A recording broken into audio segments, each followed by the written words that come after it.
They say first impressions matter. But what if yours involved public humiliation, a torn skirt, and the man who just ruined your life becoming your new boss? When Adrian Cole's bike collided with Lena Brooks on that rain-soaked morning, he didn't just tear her only professional skirt. He shredded any chance of a normal working relationship. 20 minutes later, she'd discovered the stranger she'd cursed at in front of a crowd was now the billionaire CEO controlling her career.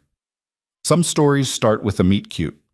Theirs started with fury, embarrassment, and a promise of disaster. Stay until the end. Like and comment with your city so I can see how far this story travels. The alarm didn't go off. That's how Lena's morning started, in absolute chaos, her phone dead on the nightstand, sunlight already cutting harsh angles through her apartment's broken blinds. She jolted upright, heart slamming, and checked the ancient digital clock across the room. 8:47 a.m. No, no, no, no. The executive board meeting started at 9. Mr. Brennan had specifically told her, warned her, really, with that disappointed look he reserved for employees already circling the drain, that being late again would mean serious consequences. Translation, she'd be fired. Lena launched herself out of bed, feet hitting the cold floor, already mentally calculating. Shower, no time. Breakfast, absolutely not. The subway would take 23 minutes if she ran and caught the express. That left her exactly 10 minutes to get dressed and out the door. She grabbed the skirt from yesterday, her only professional one, a black pencil skirt she'd bought at a thrift store 3 years ago. It was worn thin at the seams, but it was all she had that didn't scream, struggling to survive in a city that costs too much. The white blouse came next, slightly wrinkled. No time to iron, she'd just have to own it. Coffee would have been nice. Food would have been smart. But Lena had neither time nor money for either, so she settled for brushing her teeth with one hand while pulling on her shoes with the other, a skill she'd perfected over years of barely keeping her head above water. By 8:52, she was out the door. The October morning hit her like a slap, cold, sharp, unforgiving. The kind of cold that reminded you winter was coming and your coat had a broken zipper you couldn't afford to fix. Lena ignored it, ignored everything except the pounding of her feet on pavement as she ran toward the subway entrance 3 blocks away. Please don't be late. Please don't be late. Her life had become a series of these desperate prayers to no one in particular. Please let the check clear. Please let the landlord accept late rent again. Please let this job last just a little longer. 30 years old and still running, still scrambling, still one bad day away from losing everything. The subway entrance loomed ahead. Lena could see other commuters filtering down the steps, unhurried, normal, their lives probably not hanging by a thread. She pushed harder, lungs burning, her worn flat slapping against concrete. The bike came out of nowhere. 1 second, she was focused on the subway entrance. The next, there was a blur of motion, a sharp yell, and suddenly she was spinning, off balance, her bag flying from her shoulder as something caught her skirt with a horrible tearing sound. Lena crashed into a lamppost, barely catching herself, and looked down in horror. Her skirt, her only professional skirt, was torn from hip to hem, the entire side seam ripped open, exposing her pale thigh, and the embarrassing cotton underwear she'd thrown on in her rush. Are you serious right now? She looked up, fury replacing shock. The cyclist had stopped, one foot still on his bike pedal, breathing hard. Expensive bike, expensive helmet, expensive everything, from the designer athletic wear to the watch on his wrist that probably cost more than Lena's entire year of rent. He pulled off his helmet, and she got her first real look at him. Tall. Dark hair pushed back from his forehead, slightly damp with sweat. Sharp jawline. Eyes the color of expensive whiskey. Brown with flecks of gold, currently wide with what might have been concern, but looked more like annoyance at being delayed. I'm so sorry. I didn't see you. You didn't see me? Lena's voice came out louder than intended, cracking with stress and exhaustion, and the weight of everything wrong with her life. I was running in a straight line. How could you possibly not see me? A few pedestrians had stopped, phones out, because of course they had. Because this morning couldn't just be a private disaster. It had to be a public one too. The man's expression shifted, something hardening in those expensive eyes. Look, I said I was sorry. I'll pay for the damage. Pay for the damage? Lena laughed, a bitter sound. Do you have any idea? She stopped herself, feeling the sting of tears she absolutely would not shed in front of this stranger. I have a meeting in... She checked her phone. 6 minutes. I'm about to lose my job and you just destroyed the only professional clothes I own. She hated how her voice shook, hated the tremor in her hands as she tried uselessly to hold the torn fabric together. Hated that this man, this clearly wealthy, clearly careless man, was looking at her like she was the problem. I'll have my assistant send you money for a new skirt, he said, his tone clipped now, professional. Like this was just a transaction, a minor inconvenience in his obviously important morning. Give me your information. I don't want your money. The words came out sharp, defensive. Pride was a luxury Lena couldn't afford, but sometimes it was all she had. I want you to watch where you're going. I want you to understand that not everyone can just buy their way out of consequences. His jaw tightened. I'm trying to help. You're trying to make yourself feel better. Lena adjusted her bag, still clutching her ruined skirt. There's a difference. For a moment, they just stared at each other. This stranger on his expensive bike and Lena with her broken life exposed for everyone to see. She waited for him to argue, to pull out cash like that would fix everything, to prove every assumption she'd just made about him. Instead, he said quietly, "You're right. I'm sorry." It caught her off guard, that apology. It sounded almost genuine. But Lena didn't have time to figure out if it was. The subway, her job, her entire precarious existence, all of it was slipping away with every second she stood here. I have to go, she muttered, and pushed past him, holding her skirt closed as she ran for the subway entrance, ignoring the stares, ignoring the whispers, ignoring the way her chest felt like it might crack open from the pressure of holding everything in. The express train was pulling up as she hit the platform. Lena squeezed through the closing doors, pressed herself into a corner, and finally let herself breathe. 8:58 a.m. She wasn't going to make it. Adrian Cole stood on the sidewalk, his bike forgotten, watching the woman disappear into the subway. His phone buzzed. Marcus, his assistant. Where are you? Meeting starts in 5. He should move, should get back on his bike and finish the ride to the office where a boardroom full of executives was waiting to officially introduce him as CEO. Where his entire future, the culmination of 15 years of strategic planning and calculated risks, was about to unfold exactly as he'd designed it. But he couldn't stop seeing her face, the fury in her eyes, yes, but also the fear underneath it, the way her hands had shaken, the worn edges of her shoes, the slight fraying of her blouse cuff. I'm about to lose my job, and you just destroyed the only professional clothes I own.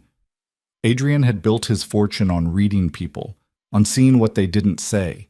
And that woman, whoever she was, had been barely holding on even before he'd literally torn her morning apart. Stupid, he muttered to himself, shoving his helmet back on. He'd been cycling the same route for 3 years, usually early enough to avoid the morning rush. But today he'd been running late because Emma had woken up crying from a nightmare, and Adrian had stayed with her until she'd fallen back asleep, which meant his entire schedule had shifted, which meant he'd been rushing, distracted, not paying attention. Not everyone can just buy their way out of consequences. She'd said it like an accusation, and maybe it was. Maybe she'd seen exactly what Adrian usually worked hard to hide, that he had built walls of money and power so high that normal problems, broken things, angry people, messes he'd made, rarely touched him anymore. He got back on his bike and rode toward the office, faster now, his mind already compartmentalizing. The woman would be fine. He'd have Marcus track her down somehow, send appropriate compensation. Problem solved, conscience cleared. That's what he told himself anyway. By the time Adrian walked into Cole Industries 15 minutes later, he'd almost convinced himself it was true. Lena made it to the office at 9:11 a.m. The boardroom doors were closed. Through the glass panel, she could see Mr. Brennan at the head of the table, mid-presentation, his expression serious as he gestured to something on the screen behind him. The new CEO introduction. The meeting she was supposed to be taking notes for. Lena pressed her forehead against the cool wall beside the door, fighting the urge to either scream or cry, or both. Her skirt was still torn. She'd tried tying her cardigan around her waist on the subway, but it just made her look ridiculous, unprofessional, exactly the kind of person who couldn't handle the demands of working at a major corporation. Ms. Brooks? She turned. Margaret from HR stood 5 feet away, arms crossed, face carefully neutral. I need you to come with me, please. This was it then. The end she'd been running from all morning, catching up with her anyway. Lena followed Margaret down the hall to a small conference room, the kind they used for uncomfortable conversations. Terminations. Have a seat, Margaret said, not unkindly. Lena sat, kept her torn skirt angled away from view, tried to look like someone whose life wasn't actively falling apart.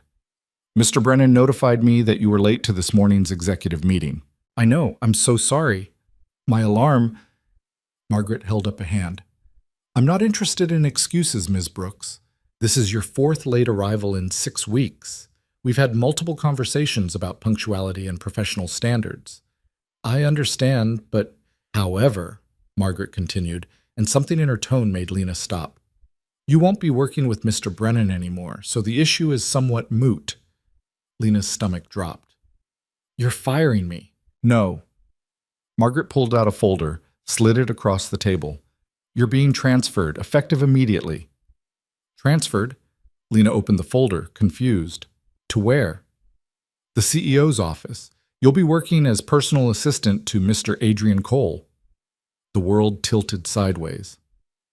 I'm sorry, what? Margaret's expression remained professionally blank. Mr. Cole specifically requested you for the position. The salary is significantly higher than your current rate, and the role comes with additional benefits, including… Wait. Lena's brain was struggling to catch up. Adrian Cole? The new CEO? Yes. Requested me? Yes. Why? Margaret's lips twitched, almost a smile. That's a question for Mr. Cole. He's waiting in his office to meet with you now. She stood, clearly considering the conversation finished. I suggest you take a moment to compose yourself first. Executive floor, corner office. Then she left, and Lena sat alone in the conference room, staring at the folder like it might explode. None of this made sense. She'd never even met the new CEO. Never even seen him. The entire company had been buzzing for weeks about Adrian Cole. 32 years old, ruthless businessman, turned his father's struggling company into a billion-dollar empire, single father to a young daughter, but he'd been based in the London office until now. So why would he request her specifically for… Lena's blood ran cold. Adrian Cole. Adrian. The cyclist, the expensive watch, the whiskey-colored eyes. No. No, no, no. She pulled out her phone with shaking hands, searched Adrian Cole CEO, and watched her morning get impossibly worse. The first image that loaded was him.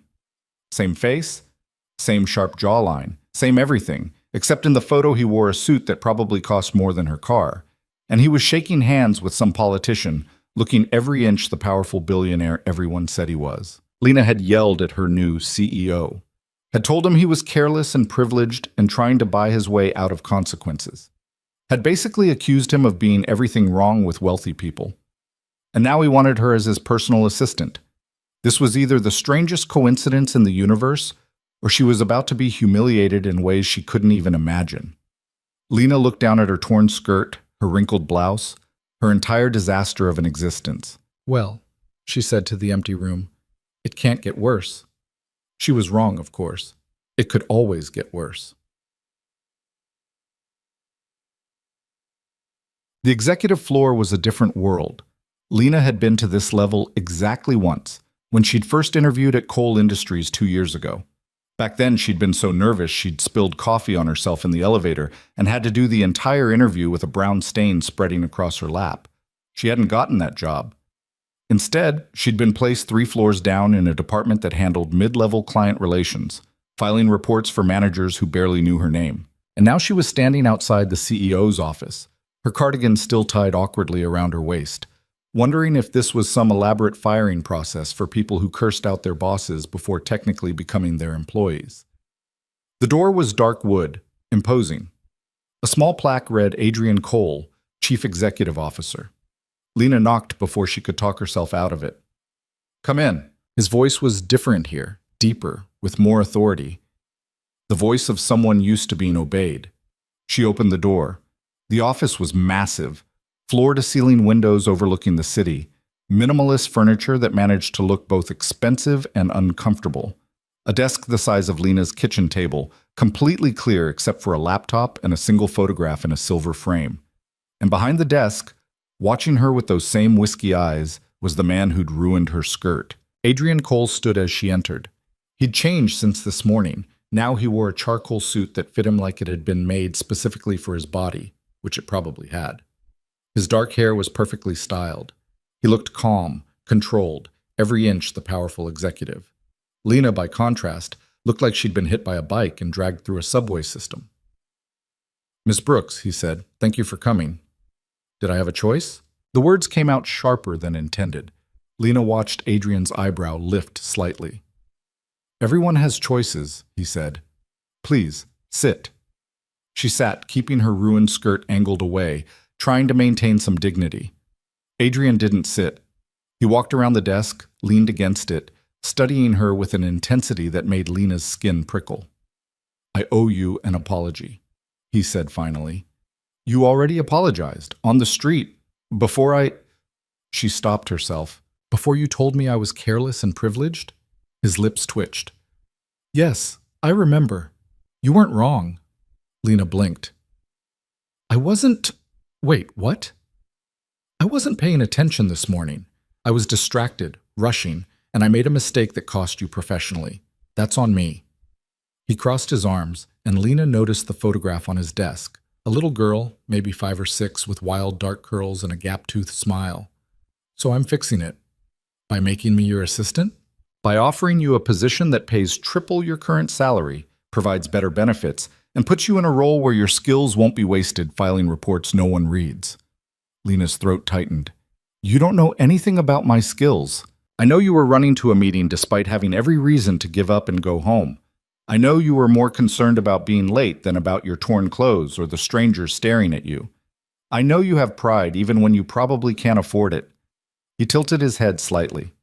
"And I know you're the kind of person who'll tell a stranger the truth even when it's uncomfortable. Those are the skills I need." It sounded too good to be true. In Lena's experience, things that sounded too good to be true usually were. "Why me?" she asked quietly. "Really, there are hundreds of qualified people in this building who would kill for this job. Because I don't need someone who'll kill for this job. I need someone who'll tell me when I'm being an asshole." The blunt language caught her off guard. CEOs weren't supposed to talk like that. At least not the ones Lena had encountered in her limited professional experience. Adrian seemed to read her reaction. "I've spent the last 15 years surrounded by people who tell me what I want to hear. It's made me effective, but it's also made me blind to certain things. Like women trying not to lose their jobs because some careless cyclist ruined their morning." He pushed off the desk, walked back around to his chair. "You didn't know who I was this morning, and you still called me out. That's rare. That's valuable." Lena's mind was racing. Triple her current salary would mean she could actually pay rent on time, could fix her broken heater before winter, could maybe, possibly, stop living one emergency away from homelessness. But working directly for Adrian Cole, being in close proximity to this man who somehow made her simultaneously angry and nervous? "I need time to think about it," she said. "No." She looked up, startled.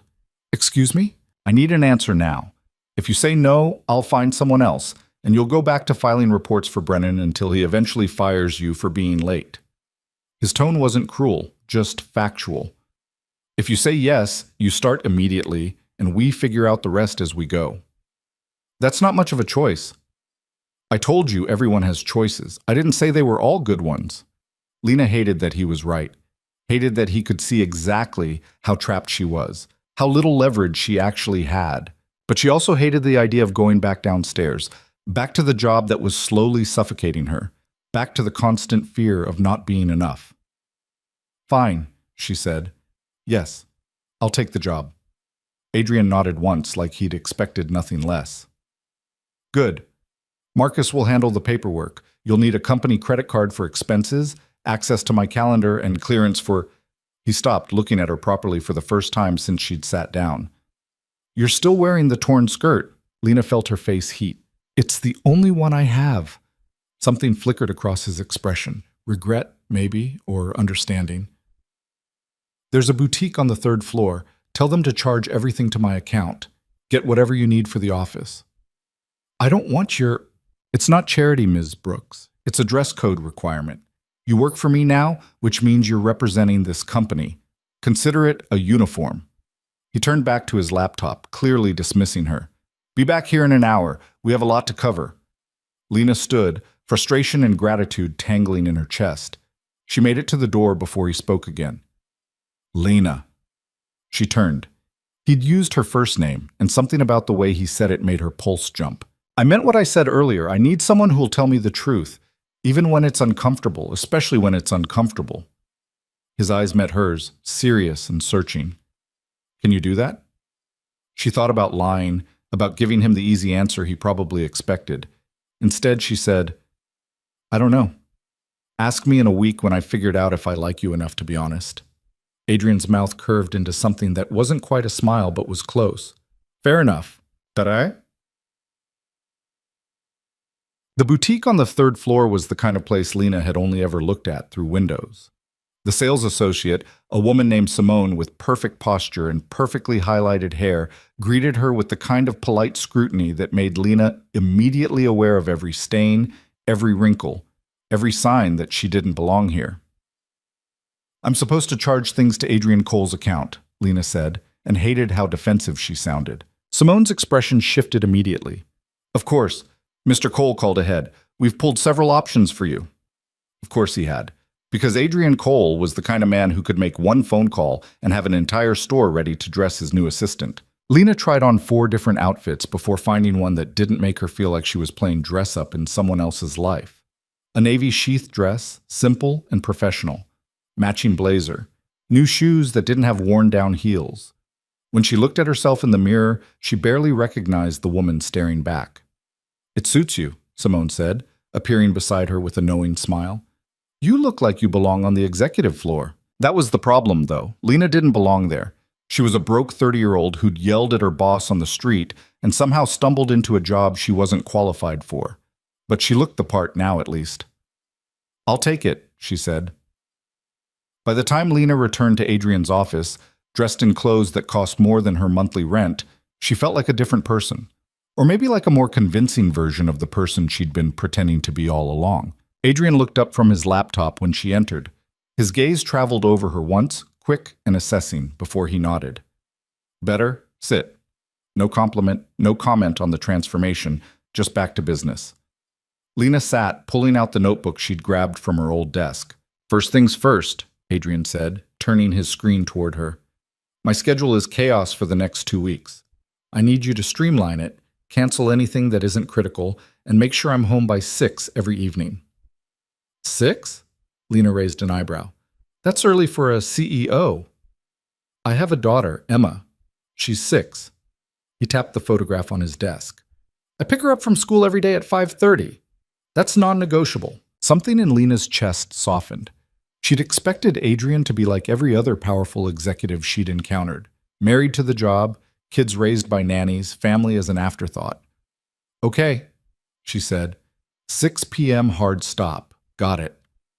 They spent the next hour going through schedules, protocols, expectations. Adrian was demanding but clear, his instructions precise. He didn't waste time on pleasantries or small talk. This was work, and he treated it like the serious thing it was. Lena found herself appreciating that, the clarity of it. One more thing, Adrian said as the hour wrapped up. I'll need you to attend company events with me. Dinners, galas, networking functions. You'll be expected to smile and look professional while you make deals, Lena guessed. His mouth twitched. Something like that. And if someone asks who I am, tell them the truth. You're my assistant. Right. Lena closed her notebook, stood to leave. Lena. She paused. Adrian was watching her with that same intense focus from earlier, like he was trying to read something written just beneath her skin. I know this is strange, he said quietly. The circumstances, the way it happened. But I wouldn't have offered you this job if I didn't think you could do it. You don't know me, Lena pointed out. No, he agreed. But I'm good at reading people. It's kept me alive in this business. He leaned back in his chair, and for just a moment, he looked tired, human. So prove me right, or prove me wrong. Either way, at least it won't be boring. Lena left his office with her new clothes, her new job, and the strange feeling that her life had just turned in a direction she couldn't see yet. Downstairs at her old desk, she packed up the few personal items she'd accumulated: a chipped coffee mug, a photo of her mother from 10 years ago, a motivational calendar that had stopped being motivational around March. "Heard you got promoted," Sarah from accounting said, leaning against the cubicle wall. "Lucky you." There was something in her tone. Envy, maybe, or suspicion. "Yeah," Lena said. "Lucky me." She didn't feel lucky. She felt like someone who'd just made a deal without reading the fine print, and now she'd have to live with whatever consequences came next. But as Lena rode the elevator back up to the executive floor, her arms full of her old life and her head full of questions about her new one, she couldn't shake the memory of Adrian's voice. "I need someone who'll tell me the truth." Maybe that was something Lena could do. Maybe, for once, being herself, messy, struggling, honest, would be enough. Or maybe she'd crash and burn spectacularly, and this entire strange day would become just another story about how close she'd come before everything fell apart again. Either way, at least it wouldn't be boring. The first week nearly killed her. Not literally, though Lena sometimes wondered if stress could actually stop a person's heart. Adrian Cole ran his life like a military operation. Every minute accounted for, every decision measured, every interaction strategic. And Lena, who'd spent the last 2 years barely keeping her own life together, was suddenly expected to manage his. "Coffee," Adrian said on Tuesday morning, not looking up from the contract he was reviewing. "Black, no sugar. And cancel my 2 o'clock with Patterson. He's wasting my time."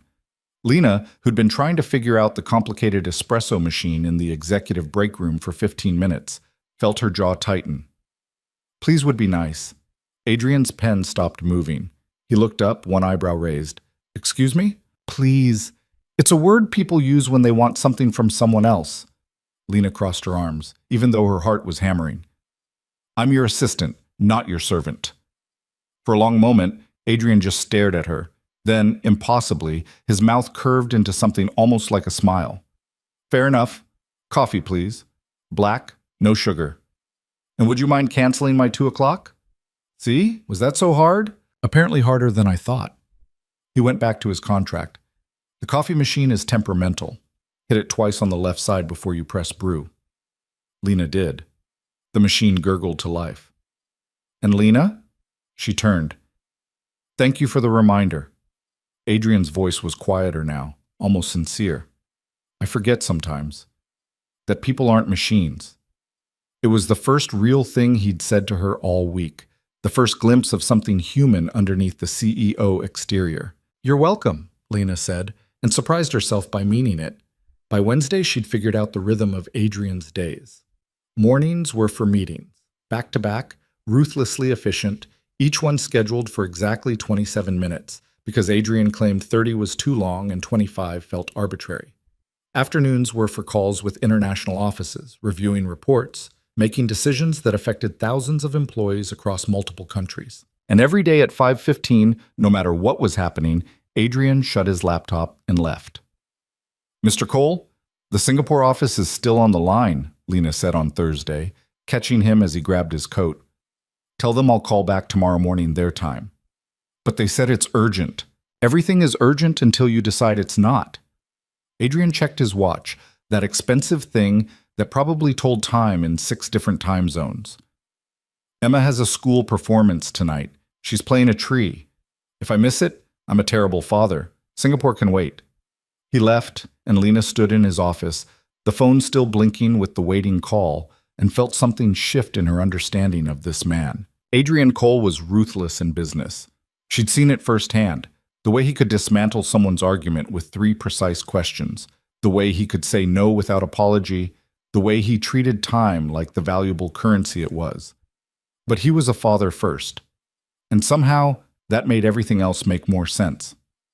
"Ms. Brooks?" The voice on the phone sounded impatient. "Is Mr. Cole still there?" "No," Lena said, and felt a strange surge of protectiveness. "But I'll make sure he calls you first thing tomorrow. Can I help you with anything in the meantime?" She spent the next 40 minutes handling the Singapore issue herself, making notes for Adrian, feeling competent in a way she hadn't felt in years. When she finally left the office at 7:30, exhausted and hungry, she found a text from an unknown number. Emma's performance went well. She didn't drop any leaves. Thank you for handling Singapore. Alina stared at the message, then saved the number to her contacts. Her boss texted like he talked. Brief, factual, efficient, but he'd thanked her. That counted for something. Friday brought the first real fight. You can't schedule board meetings at 5 p.m., Lena said, standing in front of Adrian's desk with his calendar pulled up on her tablet. You have to leave at 5:15 to get Emma. Then I'll move my pickup time. You told me it was non-negotiable. I'm negotiating it. No. Lena set the tablet down, leaned forward.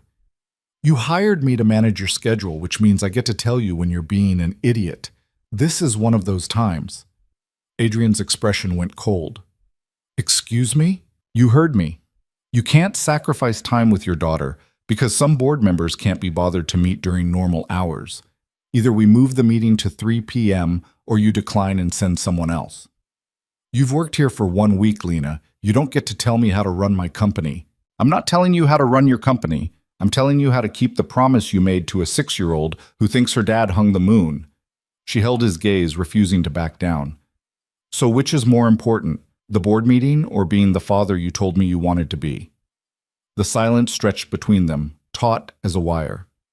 Then Adrian exhaled, rubbed his face with both hands. 3 p.m., he said quietly. Move the meeting to 3.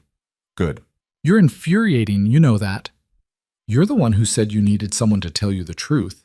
Lena picked up her tablet. Don't get mad when I actually do it. She left before he could respond, her hands shaking with adrenaline. That evening, she got another text. You were right. Don't let it go to your head. Alina smiled despite herself. The second week was easier. Or maybe Lena was just getting better at reading Adrian's moods, at anticipating what he needed before he asked, at knowing when to push and when to let things go. They fell into a pattern. Coffee in the morning, Adrian's schedule reviewed over breakfast meetings he conducted in his office while Lena took notes. Mornings full of calls and contracts and decisions. Afternoons spent putting out fires, rescheduling disasters, managing the constant chaos that came with running a billion-dollar company. And at 5:15, Adrian left, every single day. You really never stay late? Lena asked on Tuesday, packing up her own things. I used to. Adrian was putting files into his briefcase, methodical as always. When Emma's mother was alive, I worked 60-hour weeks. Convinced myself I was building something for our family. He paused, his hands stilling. Then Caroline died, and I realized Emma didn't need an empire. She needed a father who showed up. It was the first time he'd mentioned his late wife. Lena had learned the basic facts from office gossip. Caroline Cole had died in a car accident 4 years ago, leaving Adrian a widower with a 2-year-old daughter. But hearing him say it, hearing the weight in his voice, made it real. I'm sorry, Lena said quietly. Me too. Adrian closed his briefcase, looked at her with tired eyes. So yes, I leave at 5:15. Every day. No matter what. Because I already missed too much, and I won't miss any more. He left, and Lena stood in the empty office, understanding him a little better and liking him a little more than she wanted to. The fights continued, but they changed shape. Less like battles, more like negotiations between two people who were learning each other's boundaries. You're not wearing that to the investor meeting, Adrian said on Thursday, eyeing Lena's outfit. What's wrong with it? Nothing's wrong with it. It's just, he gestured vaguely. Not right for today's crowd. Too professional. Lena looked down at her navy suit. You literally told me to dress professionally. I did. But Harrison and his team respond better to... Adrian paused, clearly trying to find the right words. They're old money. They like things relaxed, approachable. You look like you're about to audit them. So you want me to look less competent? I want you to look like someone they'll underestimate. Adrian's expression was calculating now, strategic. It's easier to get what we want when they think we're not trying as hard as they are. Lena hated that he was right, hated the politics of it all, but she'd been poor long enough to know that pride didn't pay rent. Fine, she said, but you're buying lunch. Deal. She changed into a softer blouse, left her blazer behind, pulled her hair down from its usual bun. When she looked in the bathroom mirror, she saw someone younger, less threatening. The meeting went exactly as Adrian had predicted. Harrison and his team barely glanced at Lena, dismissed her as decorative, and walked right into the contract terms Adrian had wanted all along. "You're a manipulative bastard," Lena said afterward, back in the office. "I prefer strategically minded." Adrian was already moving on to the next thing, but she caught the hint of satisfaction in his voice. "And you were perfect. Thank you. I still hate it. I know, that's what makes you good at it." By the end of the second week, Lena had started to understand the shape of Adrian's world. The constant pressure, the impossible decisions, the way every conversation was layered with unspoken agendas. But she also saw the moments when the mask slipped, the way Adrian's voice softened when Emma called during lunch, the way he kept a drawing she'd made, a messy crayon portrait labeled "My Daddy," in his desk drawer, the way he sometimes looked out his office window at the city below and seemed almost lonely despite being surrounded by people all day. "Do you ever regret it?" Lena asked on Friday afternoon, filing contracts while Adrian reviewed quarterly reports. "Regret what?" "Taking over the company. All of this." She gestured around the office. "You could have walked away after your wife died. Focused on Emma full time." Adrian was quiet for a long moment. Then he said, "Yes and no. That's not an answer. It's the only one I have." He set down his pen, leaned back in his chair. "I regret the time I lost before Caroline died. All those hours I spent here instead of home. But taking over the company gave me purpose when grief would have swallowed me whole. And it's given Emma security, opportunity, a future." He met Lena's eyes. "So yes, I regret it. And no, I wouldn't change it. Both things are true." Lena understood that better than he probably realized.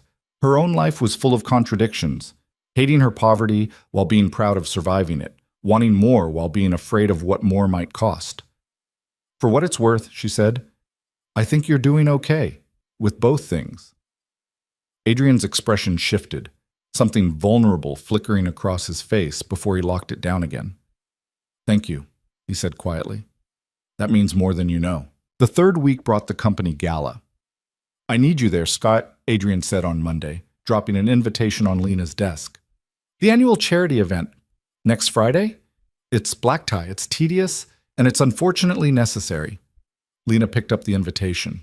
Heavy cardstock, elegant script, the kind of event she'd only ever seen in movies. "I don't have anything to wear to something like this." "I know, that's why I'm handling it." "Adrian, consider it part of the job. You'll be representing Cole Industries. The company pays for representation."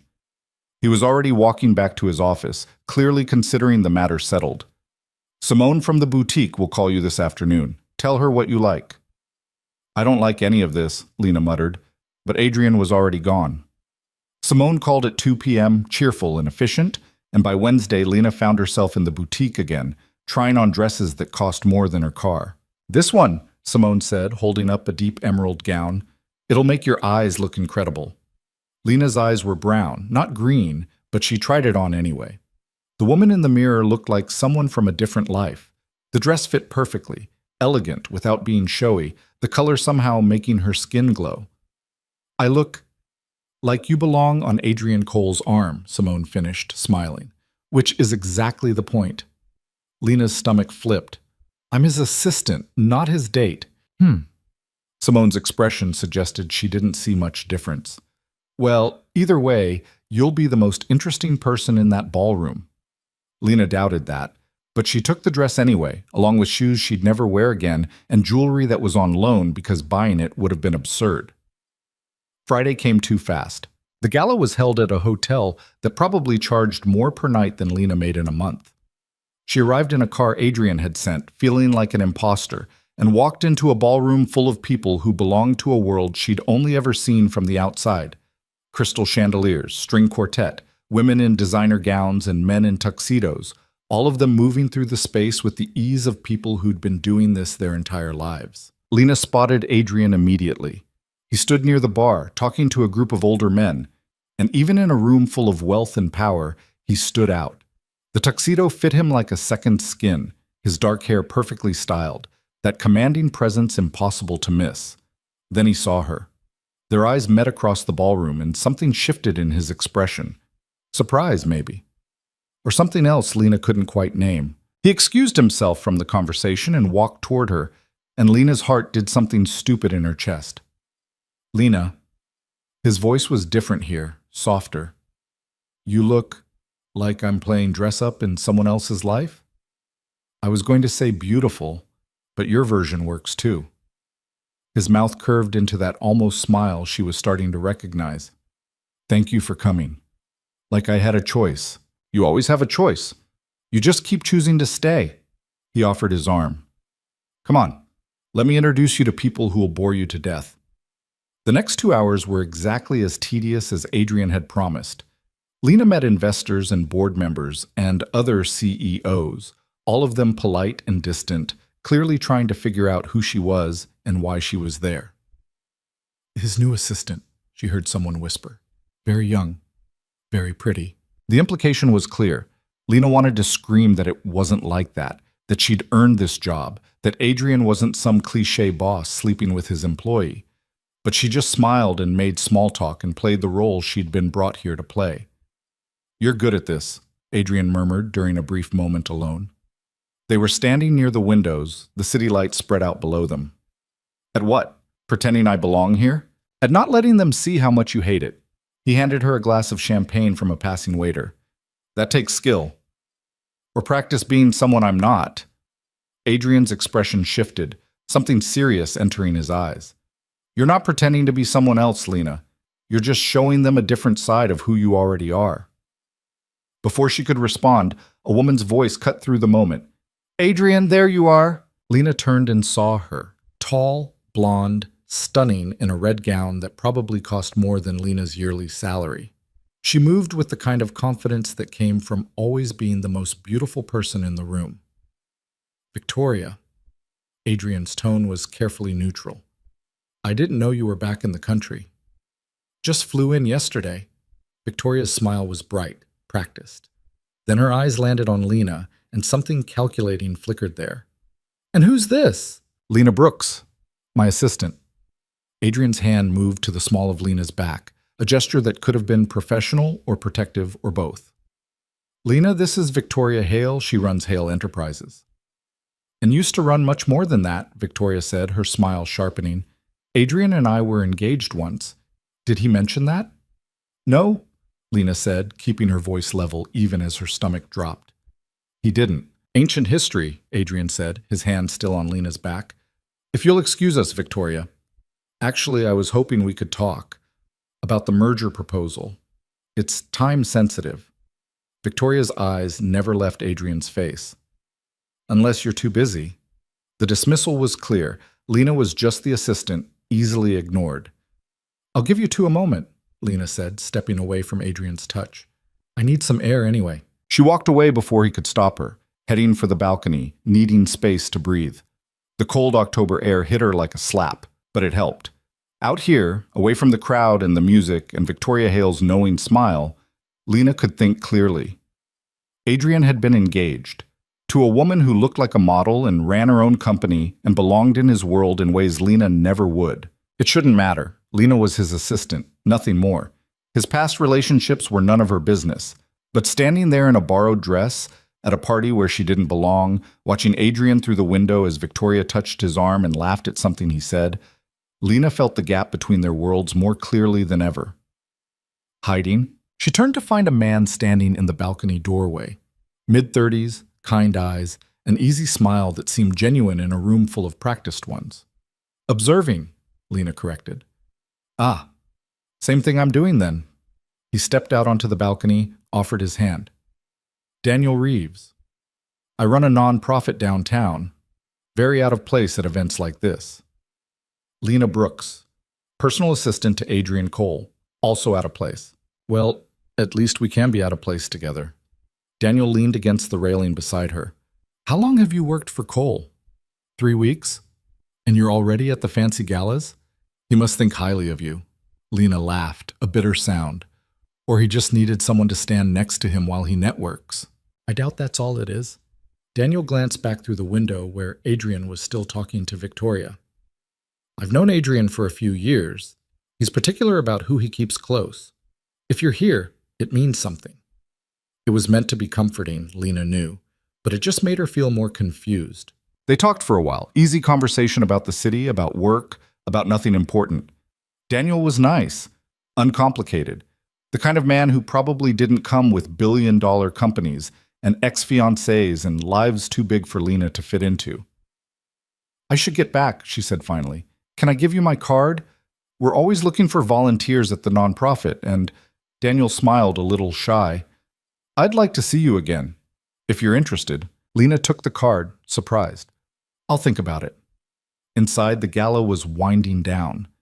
Lena found Adrian near the exit, alone now, checking his phone. There you are, he said when he saw her. I was about to send a search party.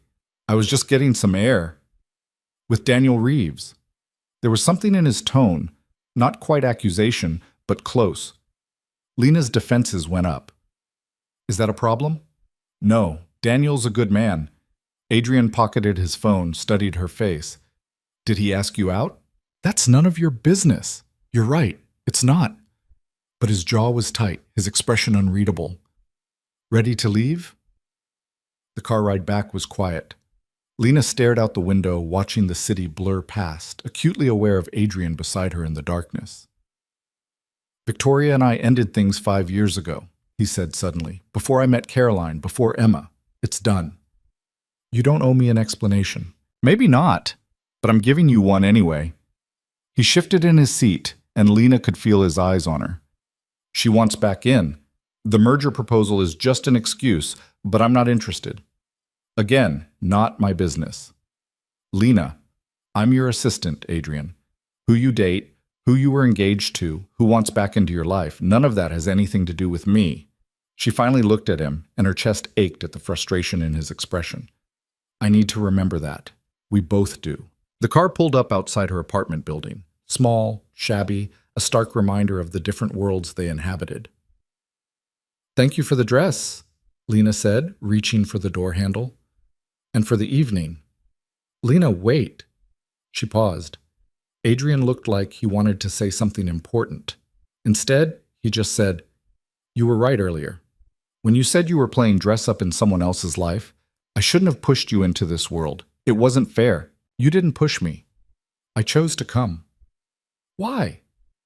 The question hung between them, heavy with things neither of them was ready to say.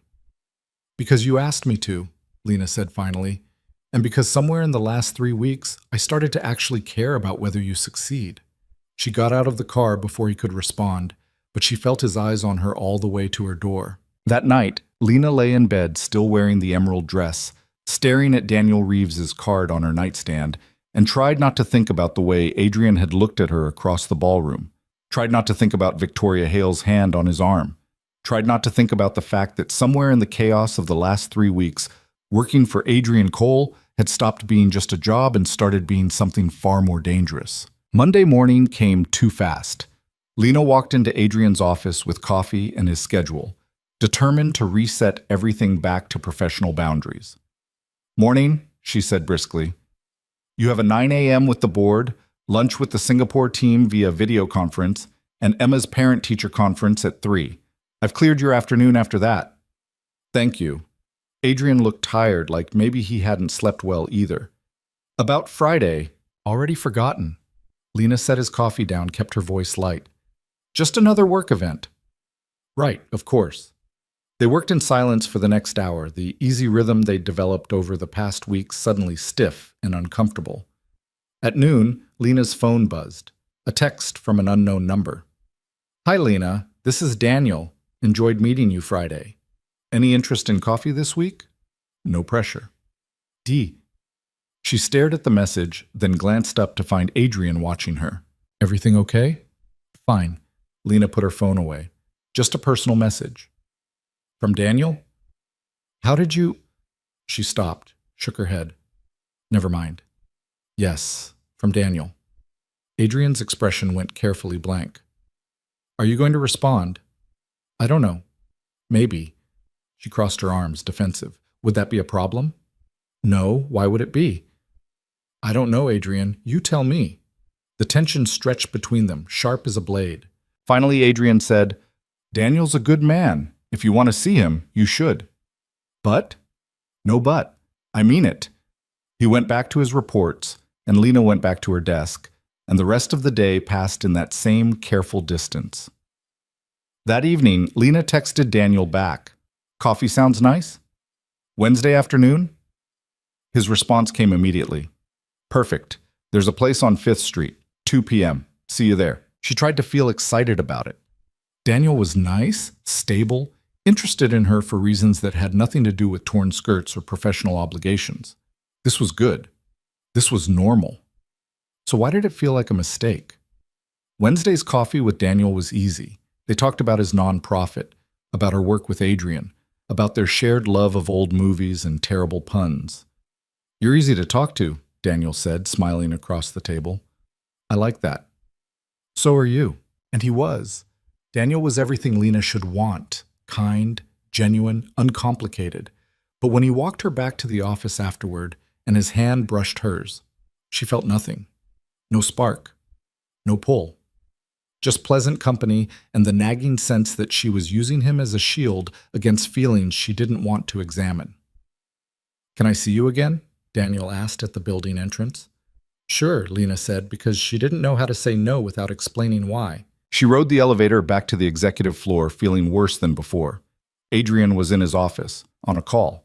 He glanced up when Lena entered, and something flickered across his face when he saw her. "I have to go," he said into the phone. "We'll finish this tomorrow." He hung up, stood. "How was coffee?" "It was fine." "Just fine?" "Why do you care?" The words came out sharper than Lena intended. Adrian flinched. "I don't. I'm just making conversation." "No, you're not. You're—" Lena stopped, frustrated. "I don't know what you're doing, but it's making everything complicated. I hired you to be my assistant. That's all this is." "Then act like it." She grabbed a stack of contracts from his desk, needing something to do with her hands. "Stop looking at me like I'm something other than your employee. Stop texting me outside of work hours about things that aren't work. Stop caring who I have coffee with. You're right." Adrian's voice was flat now, controlled. "I apologize. It won't happen again." He sat back down, turned to his computer, effectively dismissing her. Lena left his office, feeling like she'd won an argument, but lost something more important in the process. The rest of the week limped by in painful professionalism. Adrian was polite, distant, every interaction stripped back to the bare essentials. No personal questions, no texts about Emma's latest drawing or random observations about his day. Lena told herself this was better, cleaner, the way it should have been all along. She went to dinner with Daniel on Friday. He was charming, attentive, perfect. And Lena spent the entire evening wishing she was in Adrian's office arguing about his schedule instead. "You seem distracted," Daniel said over dessert. "I'm sorry. It's been a long week. Your boss working you too hard?" "Something like that?" Daniel reached across the table, took her hand. "You know, if you ever need to talk about it, or anything else, I'm here. No judgment." He was too nice, too understanding, everything Lena didn't deserve. "Thank you," she said, and meant it even as guilt twisted in her stomach. That night, alone in her apartment, Lena finally admitted the truth she'd been avoiding for weeks. She was falling for Adrian Cole, for his sharp mind and his dedication to his daughter, and the moments when he looked at her like she was the only person in the room who mattered. For the way he challenged her and frustrated her and somehow made her want to be better just to prove she could keep up. It was stupid, impossible, a fantasy that would only end in heartbreak. But knowing that didn't make it any less true. Her phone buzzed, a text from Adrian. "Emma drew you a picture. She wanted me to tell you. Something about a princess who wears business clothes and fights dragons with spreadsheets. I'll bring it Monday if you want it." Lena stared at the message, her chest tight. "I'd love that. Thank you." 3 dots appeared, like he was typing, then disappeared, then appeared again. Finally, "You're welcome. Good night, Lena. Good night, Adrian." She fell asleep holding her phone, wondering how something that felt this right could be so completely wrong. Monday morning brought Emma's drawing and a silence that felt louder than any argument. Adrian handed Lena the picture without meeting her eyes. A crayon sketch of a woman in a navy dress holding what might have been either a sword or a very aggressive pen, standing on top of a pile of papers while a green dragon cowered in the corner. The princess wore glasses Lena didn't actually own and had wild brown hair that somehow captured Lena's perpetual state of controlled chaos perfectly. She said you reminded her of the librarian at school, Adrian said, still not looking at her. The one who doesn't let anyone talk during story time, but always has the best book recommendations. That's... Lena's throat tightened. That's really sweet. She wants to meet you. Keeps asking why Daddy's new assistant never comes over like Marcus used to. Marcus had been Adrian's previous assistant, a man in his 50s who'd retired to Florida. Apparently he'd been invited to family dinners and Emma's birthday parties, had been part of Adrian's life in ways that extended beyond the office. I don't think that's a good idea, Lena said carefully. Adrian finally looked at her. Why not? Because I'm trying to keep things professional, like you said we should. I never said that. You implied it. When you stopped texting, stopped asking about my life, started treating me like I'm just... She gestured vaguely. Whatever this is now. I was following your lead. His voice was quiet, controlled. You told me to act like you're just my employee. So I did. Well, it's working. Congratulations. Adrian's jaw tightened. Lena.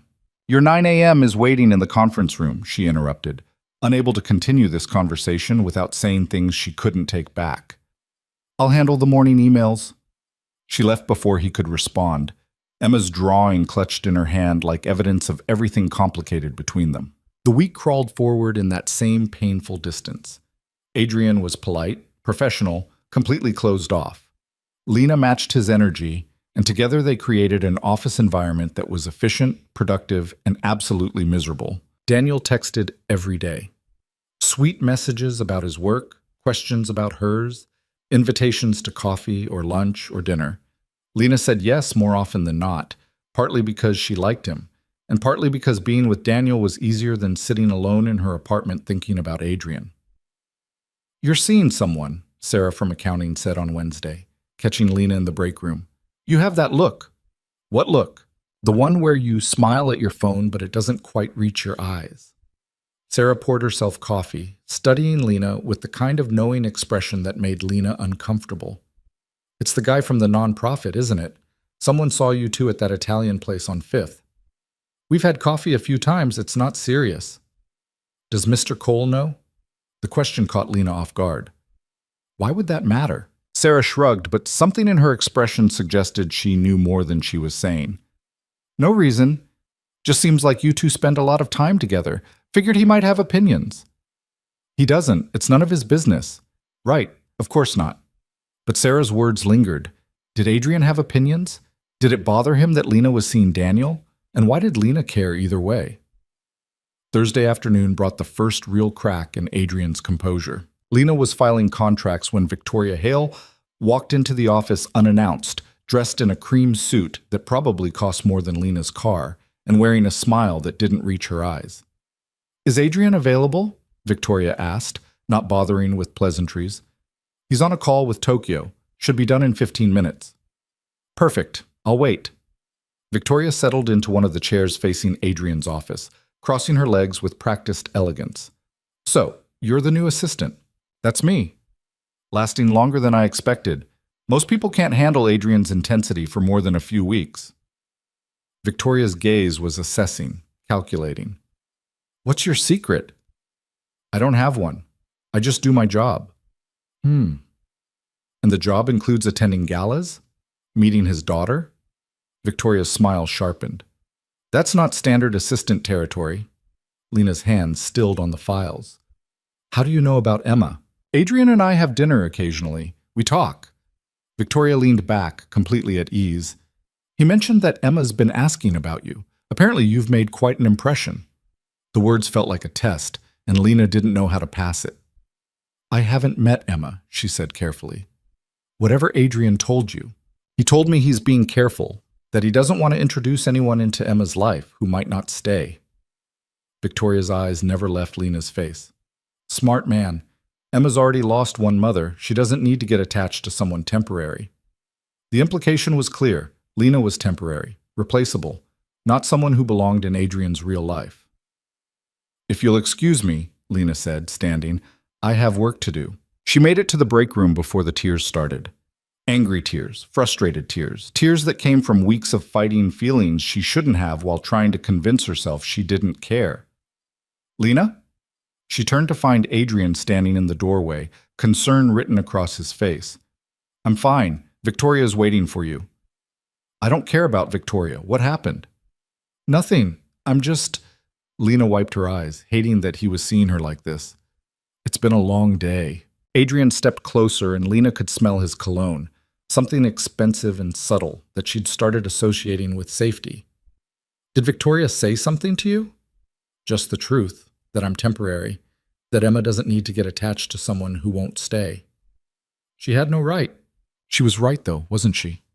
Lena looked up at him, and something in her chest cracked open.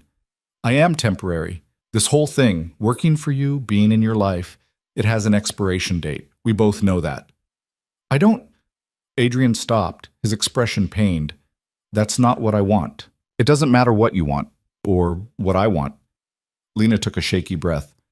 "You're a billionaire CEO with a daughter and a life I can't be part of. I'm your assistant who can barely afford rent and has no business feeling—" She cut herself off before she said too much. "Feeling what?" Adrian's voice was rough, urgent. "Lena, feeling what?" "Nothing. Forget it." She tried to move past him, but he caught her arm, gentle but firm. "Don't do that. Don't shut down when things get real." His eyes searched hers, and Lena saw her own confusion reflected back. "I've been trying to give you space, trying to keep things professional, because that's what you said you wanted, but it's killing me."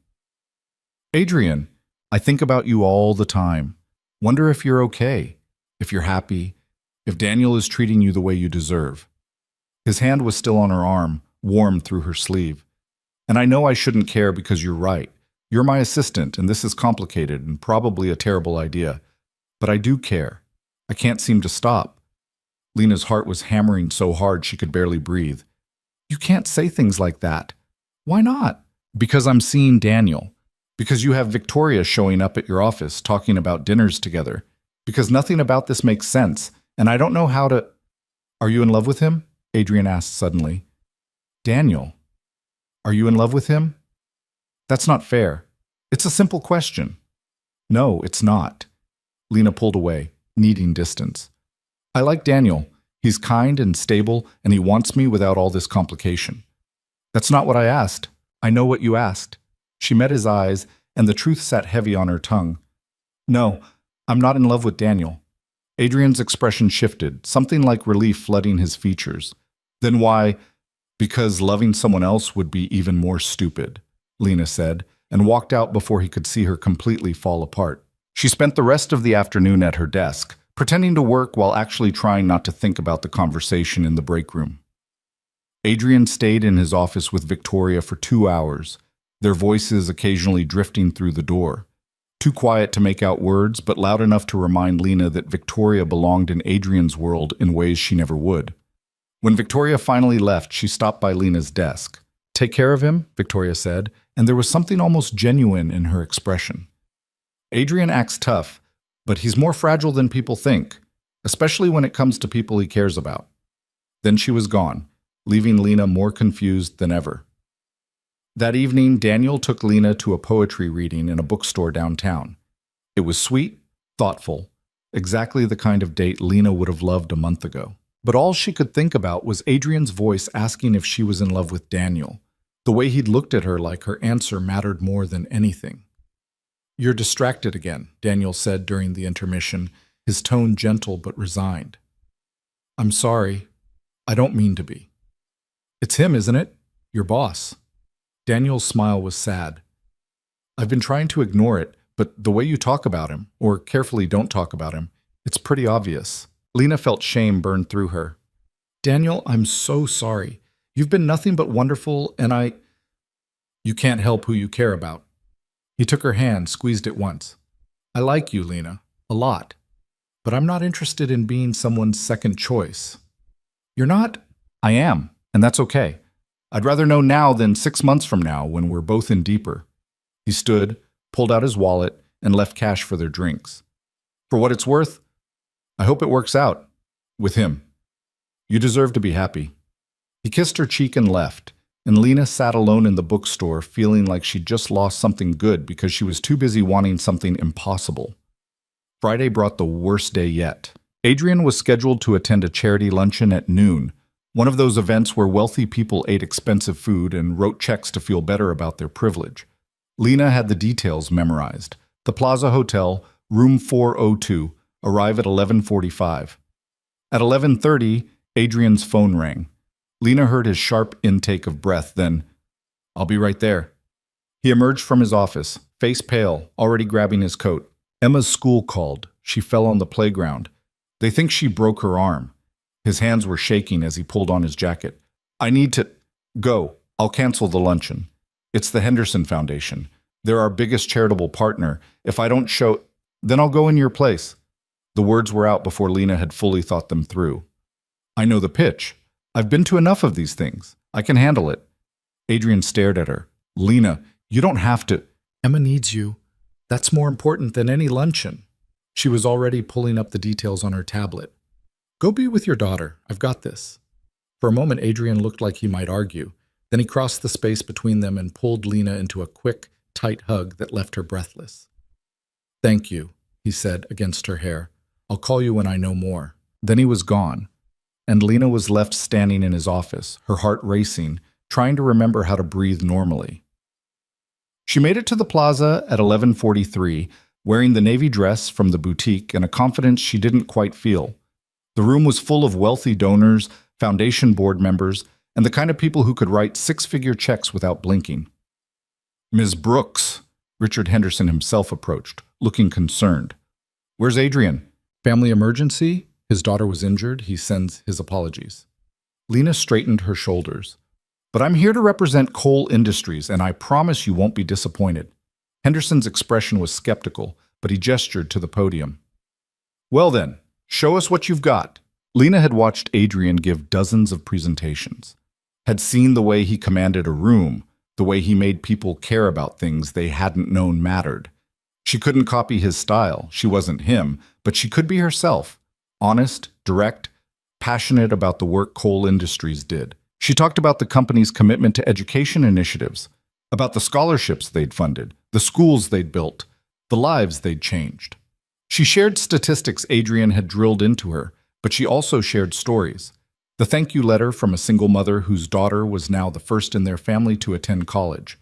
The photo of a renovated computer lab in a struggling school district. Adrian Cole believes that wealth is only meaningful if it creates opportunity, Lena said, and she meant every word. Not just for his own daughter, but for every child who deserves a chance. When she finished, the room was silent. Then Henderson started clapping, and the rest of the room followed. "That was remarkable," Henderson said afterward, shaking Lena's hand. "Tell Adrian his assistant is wasted in an administrative role. She should be running development." Lena's phone buzzed.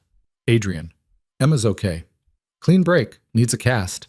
We're at St. Mary's if you want to stop by after the luncheon. She's asking for you." Lena stared at the message, her chest tight. Emma was asking for her. A 6-year-old who'd never met her was asking for her. She texted back, "On my way." St. Mary's Hospital was 20 minutes across town. Lena caught a cab, still in her dress and heels, and tried not to think too hard about what she was doing. She found them in the pediatric wing. Emma sat on an examination table, her small arm wrapped in a bright pink cast, tears still streaking her face. Adrian sat beside her, holding her good hand, looking exhausted and relieved and so completely human it made Lena's heart ache. "Lena!" Emma's face lit up when she saw her. "Daddy said you were coming." "Hi, sweetheart." Lena crossed the room, suddenly nervous. "I heard you had an adventure today." "I fell off the monkey bars. It hurt really bad." Emma held up her cast proudly. "But now I have this and everyone at school is going to think I'm so cool." "Definitely cool. Pink was the right choice." "That's what I said," Emma beamed. "Daddy wanted boring white, but I said pink matches my backpack." Adrian met Lena's eyes over Emma's head, and something passed between them. Gratitude, trust, something deeper that Lena couldn't name. "How did the luncheon go?" he asked quietly. Good. Henderson loved the presentation. Said I should be running development instead of filing your contracts. He's not wrong. They stayed at the hospital for another hour while the doctors gave final instructions. Emma talked non-stop about school, her friends, the dragon picture she'd drawn for Lena, her upcoming birthday party that was princess-themed but also had dinosaurs because why choose? You should come to my party, Emma said suddenly, looking at Lena with wide, hopeful eyes. Daddy says you're really busy, but maybe you're not busy on my birthday? Lena glanced at Adrian, unsure. Emma, we talked about this, Adrian said gently. Lena has her own life. We can't just... I'd love to come, Lena heard herself say. When is it? Next Saturday. We're having it at the park, and there's going to be a bounce house and face painting and... Emma kept talking, but Lena wasn't really listening anymore because Adrian was looking at her with an expression she couldn't quite read. Later, in the hospital parking lot, while Emma was inside using the bathroom, Adrian finally spoke. You didn't have to do that. The luncheon, coming here, agreeing to the party. He leaned against his car, and in the fading afternoon light, he looked tired. I know this isn't what you signed up for. Maybe not, but I wanted to. Lena wrapped her arms around herself against the November cold. Daniel broke things off, said he wasn't interested in being second choice. Adrian's expression shifted. I'm sorry. Don't be. He was right. She met his eyes. I couldn't stop thinking about you, about us, about whatever this is. Lena, I know it's complicated. I know it doesn't make sense. But after today, watching you with Emma, seeing how scared you were, her voice cracked.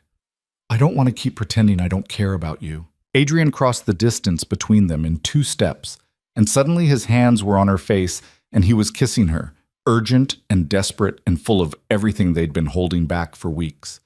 Lena kissed him back, her hands fisting in his shirt, feeling like she was finally doing something right, even if it was probably the stupidest decision she'd ever made. When they broke apart, both breathing hard, Adrian rested his forehead against hers. This is a terrible idea, he said. The worst. I'm your boss. There are rules about this. So many rules. And I have Emma to think about. I can't just... I know. Lena pulled back slightly, looking at him. So what do we do? Before Adrian could answer, Emma emerged from the hospital, running toward them with her good arm waving. Daddy! Lena! The nurse gave me a lollipop even though it's not my birthday. She skidded to a stop, looking between them with a child's uncanny perception. Are you guys fighting? No, baby, Adrian said, his voice remarkably steady. Just talking about work stuff. Oh, boring. Emma grabbed Lena's hand with her good one. Can Lena come have dinner with us? We're getting pizza because the doctor said I was brave. Adrian met Lena's eyes over Emma's head, and a whole conversation happened in that glance. Are you sure about this? No, but I'm doing it anyway. Pizza sounds perfect, Lena said. They went to a place Emma loved, loud and brightly lit and full of families. Emma sat between them in the booth, chattering about her cast and school and 100 other 6-year-old concerns.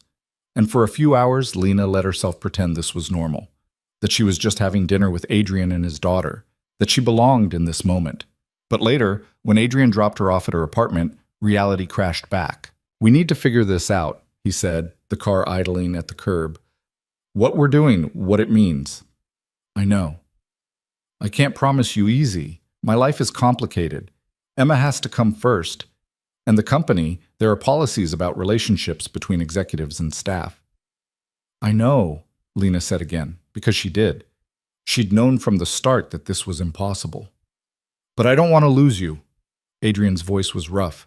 Not as my assistant, not as whatever else this is becoming. So we figure it out.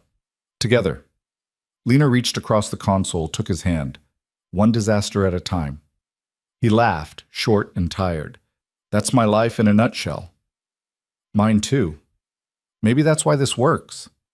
Lena got out of the car, but before she could close the door, Adrian called her name. Yeah? Thank you. For today, for Emma, for... He stopped, seeming to struggle with words. For staying. Anytime, Lena said, and meant it. She watched his car disappear down the street, then went upstairs to her apartment where she sat on her threadbare couch, and finally let herself feel everything she'd been holding back. Fear, hope, the terrifying knowledge that she was falling for a man whose life was too big, too complicated, too far from anything she'd ever known. But also the knowledge that when Emma had asked for her, when Adrian had needed her, she'd been there, and it had felt right in ways nothing else had in a long time. Her phone buzzed. A text from Adrian. Emma wants to know if you'll help her decorate her cast tomorrow. Something about glitter and stickers and making it the best cast in her whole school. I tried to tell her you probably have plans, but she's very persistent. Lena smiled despite everything. Tell her I'll bring extra glitter, the really annoying kind that gets everywhere. You're going to regret that when my car is covered in sparkles. Probably. But it'll be worth it. 3 dots appeared, disappeared, appeared again. Finally. Yeah, it will. Lena fell asleep that night with her phone in her hand and hope in her chest, not knowing that everything was about to get much more complicated, because Monday morning would bring Victoria Hale back to Adrian's office with a merger proposal that could change everything. And a week from now, Lena would walk in on something that would make her question every choice she'd made since the day a stranger on a bike had torn her skirt and changed her life forever. But for now, she had tomorrow. Glitter and stickers and a little girl who wanted her there.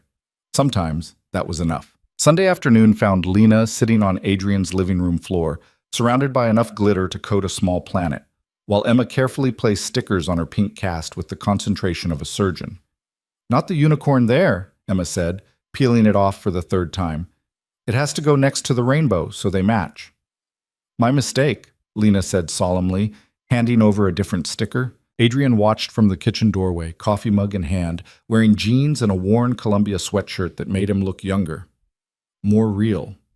This was Adrian without the armor. No suit, no boardroom, just a father watching his daughter cover her broken arm in sparkly nonsense. You're really committing to this, he said, nodding at the glitter in Lena's hair. Emma said go big or go home. I didn't say those words exactly, Emma corrected, not looking up from her careful sticker placement. I said I wanted the best cast, and Lena said we'd make it happen. Well, mission accomplished. That cast is definitely memorable. Daddy, you're not helping. You're just standing there drinking coffee. Someone has to supervise. But Adrian set down his mug and joined them on the floor, his knee brushing Lena's. What do you need me to do? Hold still, Emma said, and promptly stuck a glitter heart on his forehead. Adrian froze. Emma, now you match. Emma dissolved into giggles, and Lena couldn't help laughing too at the sight of billionaire CEO Adrian Cole sitting cross-legged on his floor with a sparkly heart on his face. I'm surrounded by troublemakers, Adrian said, but he was smiling, a real smile that reached his eyes and made Lena's chest ache. They spent another hour on the cast, then Emma insisted on showing Lena her room, which was exactly what Lena would have expected. Pink walls covered in drawings, shelves full of books and stuffed animals, a princess castle in the corner next to a bin of dinosaurs, because Emma believed in options. This is my favorite, Emma said, pulling out a worn stuffed rabbit. Daddy gave it to me when I was really little, before Mommy went to heaven. Lena's throat tightened. It's very special. Do you have kids? Emma asked suddenly, settling on her bed with the rabbit. No, just me.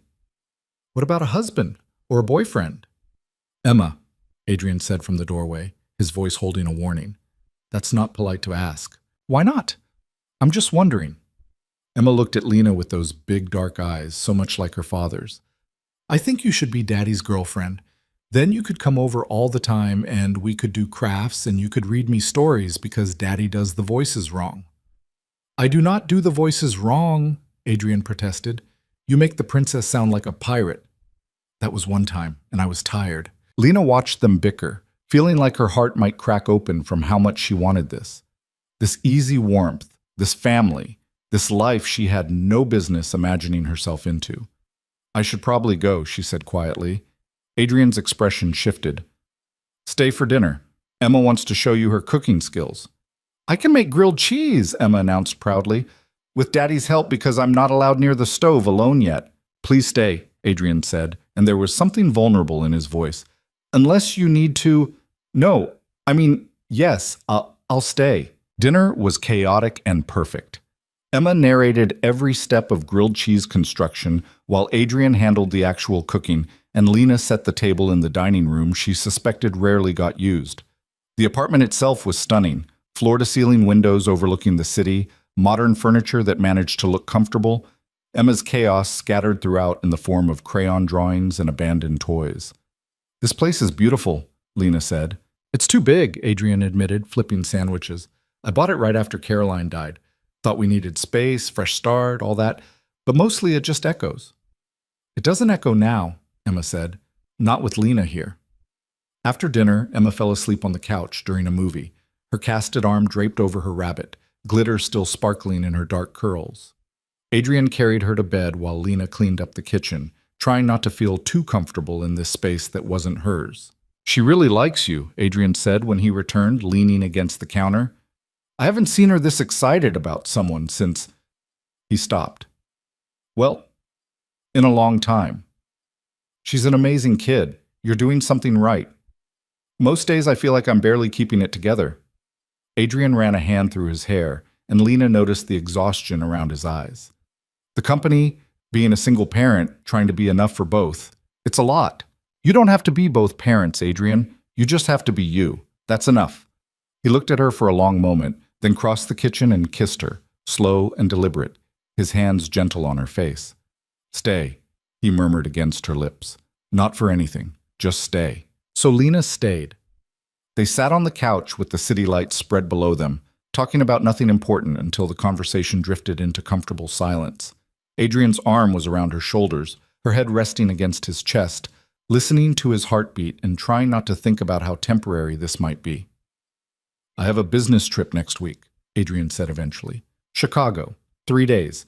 I usually bring Emma, but with her arm—" "I can stay with her?" Lena offered. "If you trust me." "I do."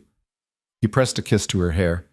"But Lena, we need to talk about—" His phone rang. Adrian glanced at the screen and sighed. "It's the London office. I have to take this." He disappeared into his study, and Lena sat alone in his living room, wondering what he'd been about to say. Monday brought reality crashing back. Lena arrived at the office early, still floating on yesterday's warmth, only to find Victoria Hale already in Adrian's office.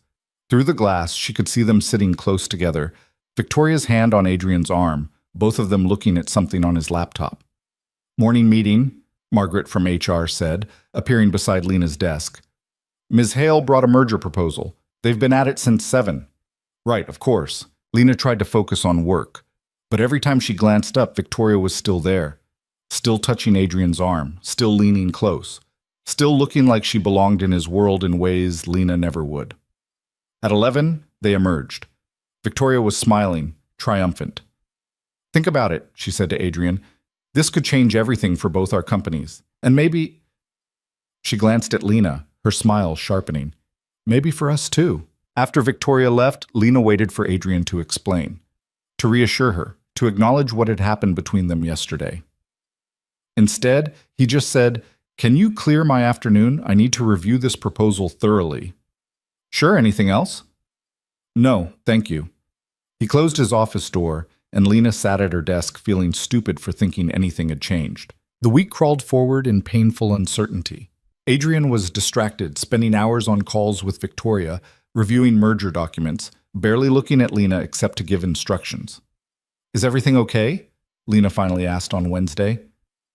"Fine, just busy." Adrian didn't look up from his laptop. "Can you reschedule my Chicago trip? I need to stay here and work on this merger." "What about Emma? You promised her you'd take her to see the Bean." "It'll have to wait." "Adrian, I said it'll wait." His tone was sharp, dismissive. "Was there something else?" Lena bit back everything she wanted to say and left his office, her chest tight with hurt and anger. That evening, she got a text from Victoria. "Coffee tomorrow?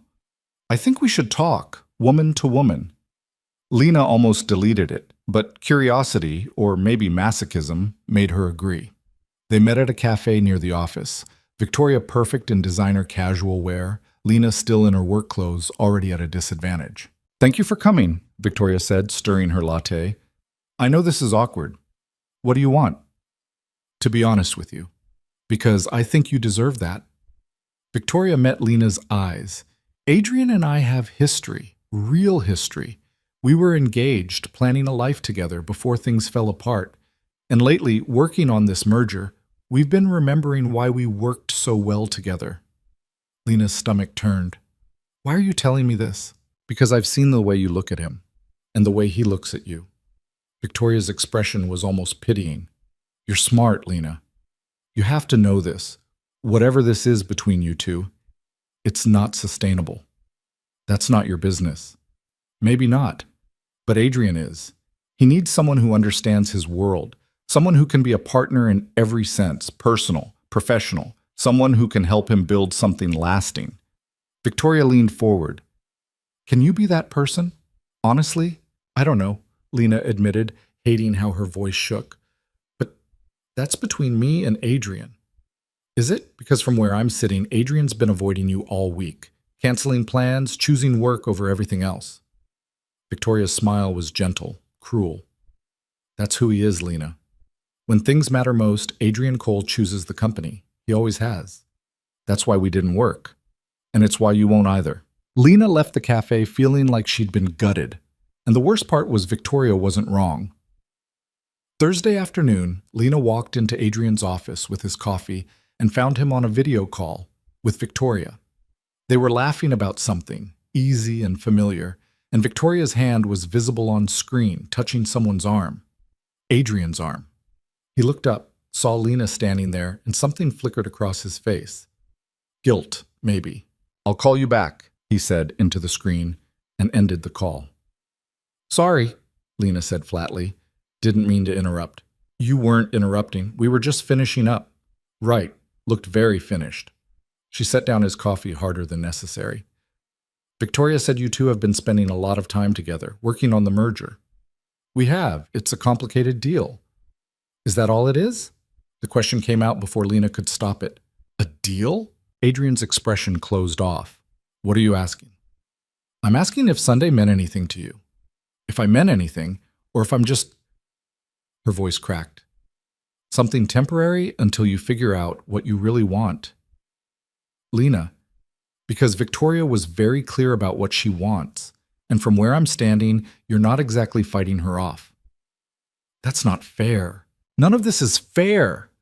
Lena's anger finally broke free. I'm falling for you, Adrian.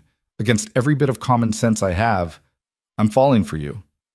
And you're sitting here having cozy video calls with your ex-fiancé while I try to figure out where the hell I fit in your life. This isn't the time. When is the time? When you're not too busy. When the merger is done.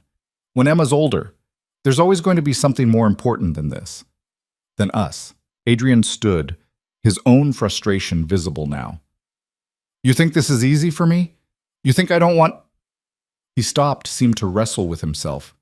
I have responsibilities. Emma, the company, thousands of employees depending on my decisions. I can't just what? Choose me? Lena's eyes stung. I'm not asking you to choose me over Emma. I would never ask that. But I need to know if there's room for me anywhere in your life or if I'm kidding myself. I don't know, Adrian said, and the honesty in his voice was worse than any lie. I don't know how to make this work, how to be what Emma needs, what the company needs, what you need. I don't know if I can do all of it. Then maybe you should figure that out, Lena said quietly, because I can't keep doing this, wondering if Sunday was real or just a moment you're going to regret. She left before he could respond, her heart breaking with every step. Friday brought Emma's birthday party. Lena almost didn't go.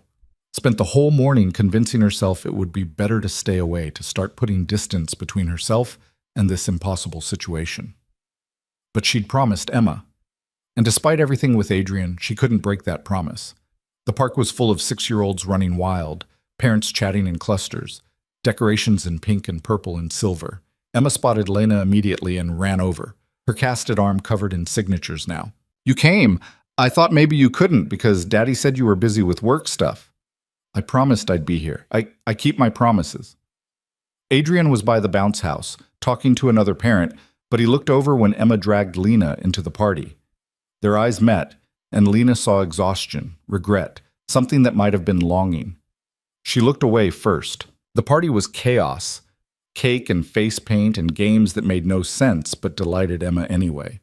Lena helped corral children, avoided Adrian as much as possible, and tried not to feel like her heart was being ripped out every time Emma grabbed her hand or called her name. "Lena, watch me!" Emma yelled from the top of the slide. "I'm watching!" "Lena, you have to try this cake. It's so good." "I will, sweetheart." Lena, come see what Madison's mom brought. It's face paint glitter." And through it all, Adrian watched. Lena could feel his eyes on her, tracking her movements, but he kept his distance like they'd silently agreed this wasn't the time or place. Near the end of the party, while Emma was busy with presents, Lena slipped away to catch her breath. She found a bench away from the chaos, her chest tight with unshed tears. "Hey." She looked up to find Adrian standing there, hands in his pockets, looking as wrecked as she felt. "Hey." "Thank you for coming. Emma wouldn't have forgiven me if you weren't here." "I didn't come for you," Lena said, and watched him flinch. "I came for her." "I know." Adrian sat down, leaving space between them.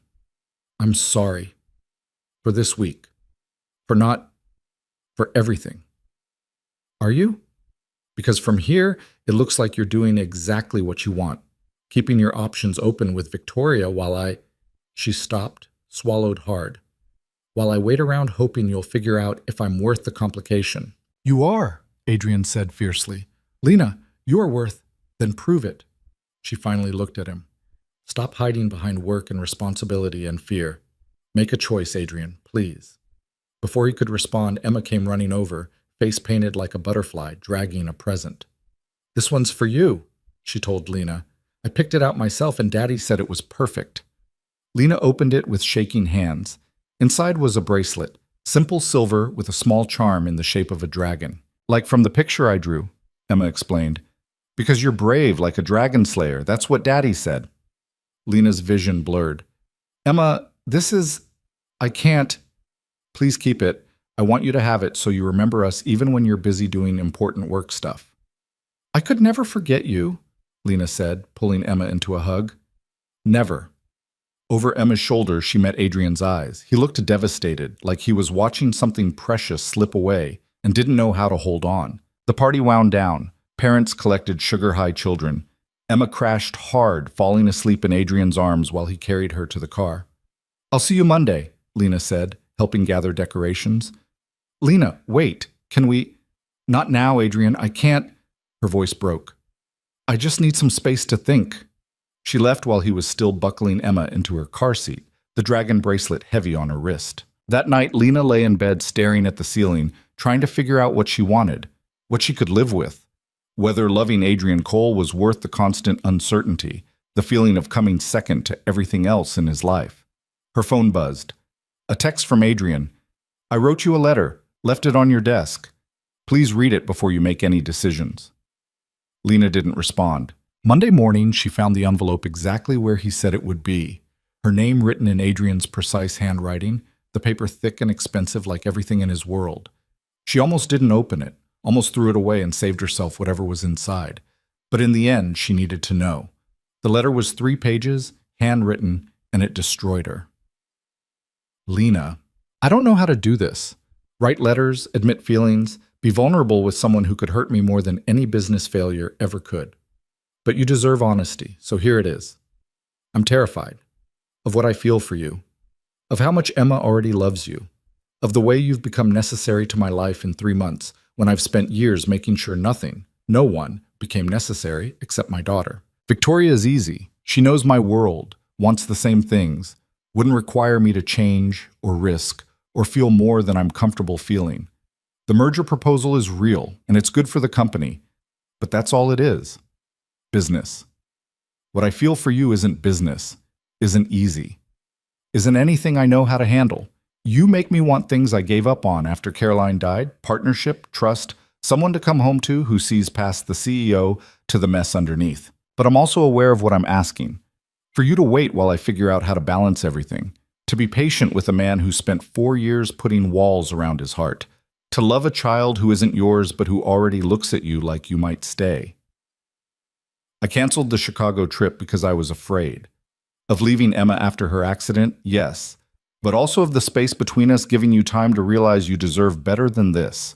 Than me. You do deserve better. Someone uncomplicated. Someone who doesn't come with a daughter and a corporation and baggage I'm still unpacking.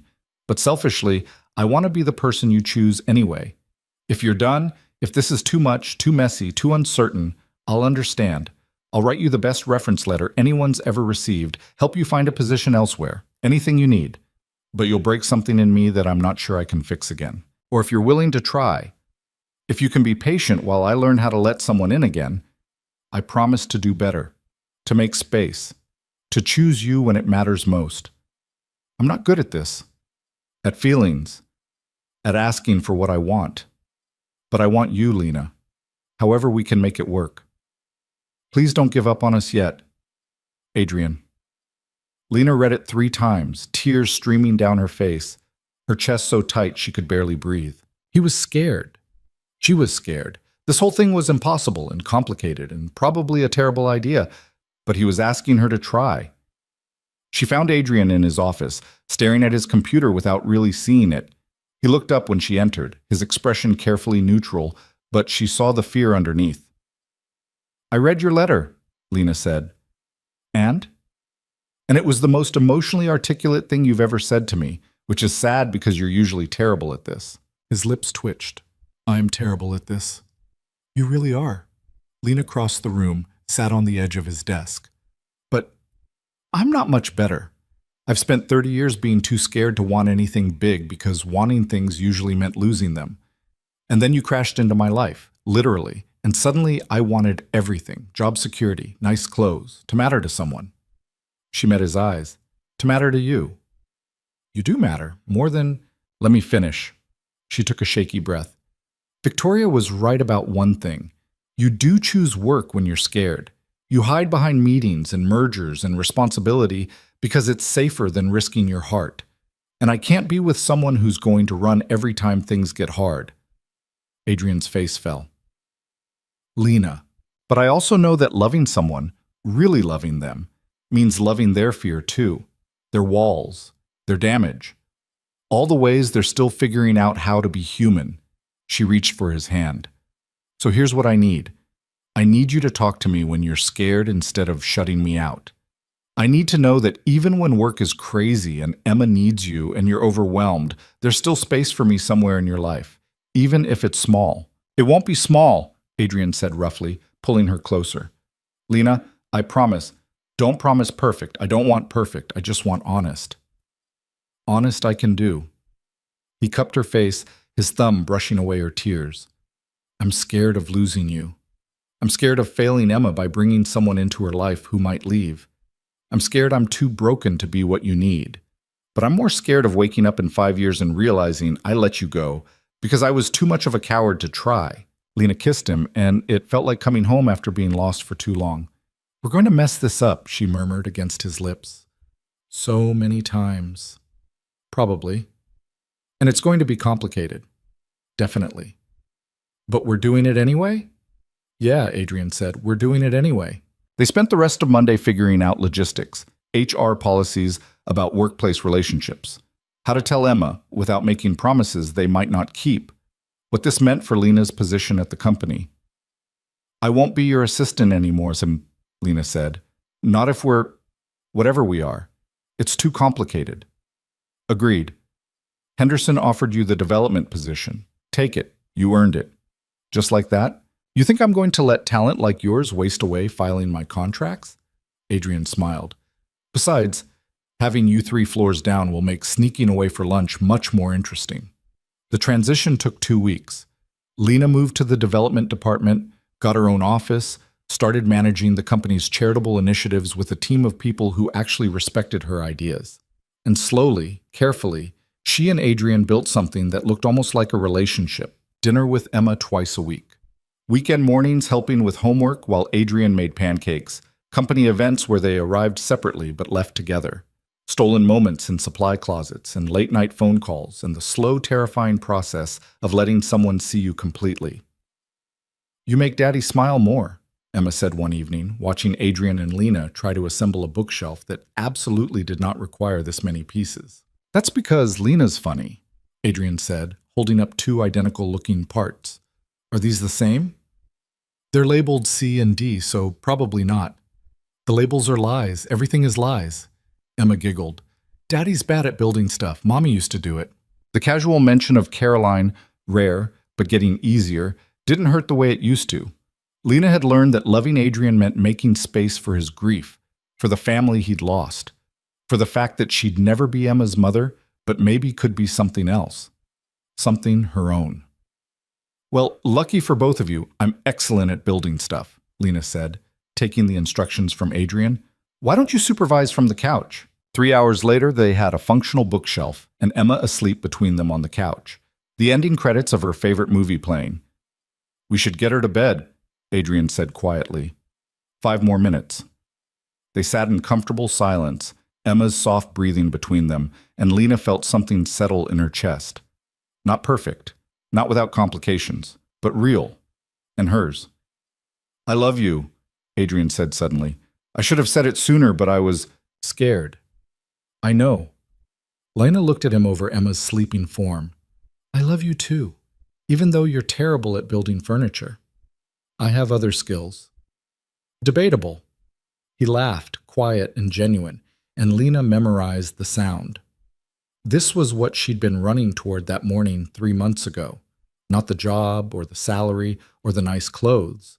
This feeling of belonging somewhere, of mattering to people who mattered back. The skirt had been ruined, but everything that came after, the chaos and uncertainty and fear, had been worth it. Even if she didn't know yet that the biggest test was still coming, that Adrian's job would soon require a decision that could take him halfway around the world, that Lena would have to choose between the life she'd built and the risk of building something new. But for now, on this November evening, with the man she loved and the child who'd stolen her heart, Lena let herself believe that everything would work out. Sometimes faith was all you had, and sometimes it was enough. The call came on a Tuesday in January, 3 months after Lena had moved to development, 2 months after she and Adrian had stopped pretending what they had was casual. Lena was in her office reviewing grant applications when Adrian appeared in her doorway, his expression unreadable. We need to talk. Her stomach dropped. Nothing good ever started with those words. Okay. He closed the door, sat across from her desk instead of beside her, and Lena knew. Whatever he was about to say would change everything. The board offered me a position, Adrian said carefully, International Expansion Director, based in London. It's a 3-year commitment, maybe longer. The world tilted. London. They want someone to oversee the European operations, build new partnerships, establish coal industries as a global leader. His hands were clasped tightly, knuckles white. It's the kind of opportunity that could... When do they need an answer? 2 weeks. Lena nodded, trying to process. London. 3 years, an ocean between them. And Emma, she managed, would come with me. There are excellent schools there, and... Adrian stopped, rubbed his face. I haven't said yes. I wanted to talk to you first. Why? It's your career, your decision. Because you're part of my life now. His voice was rough. What I decide affects you. I can't just... Yes, you can. Lena stood, needing to move. Adrian, this is huge. This is your future. Our future, he corrected, if you want it to be. She turned to look at him. What are you asking? I'm asking if you'd consider coming with us. There are positions in the London office, or you could... He seemed to struggle with the words. Or you could take time to figure out what you want. Travel, write, whatever. I'd support you. You'd support me, Lena laughed, a bitter sound. With your money, while I follow you across the world and give up everything I've built here. That's not what I meant. Isn't it? She crossed her arms, defensive. I finally have a job I'm good at, a team that respects me, independence I've never had before. And you're asking me to give it all up to be what? Your girlfriend who moved to London because you got a promotion? Adrian flinched. I'm asking you to build a life with me. That's not the same thing. Isn't it? Lena's voice cracked. You're going either way, Adrian, with or without me. This job is too important to pass up, and we both know it. I haven't decided, but you will, because that's who you are. You choose the company when it matters most. She threw his own words back at him, the ones Victoria had said months ago. And I'll be the one left trying to fit into whatever space is left over. That's not fair. None of this is fair. The anger felt good, easier than the fear underneath.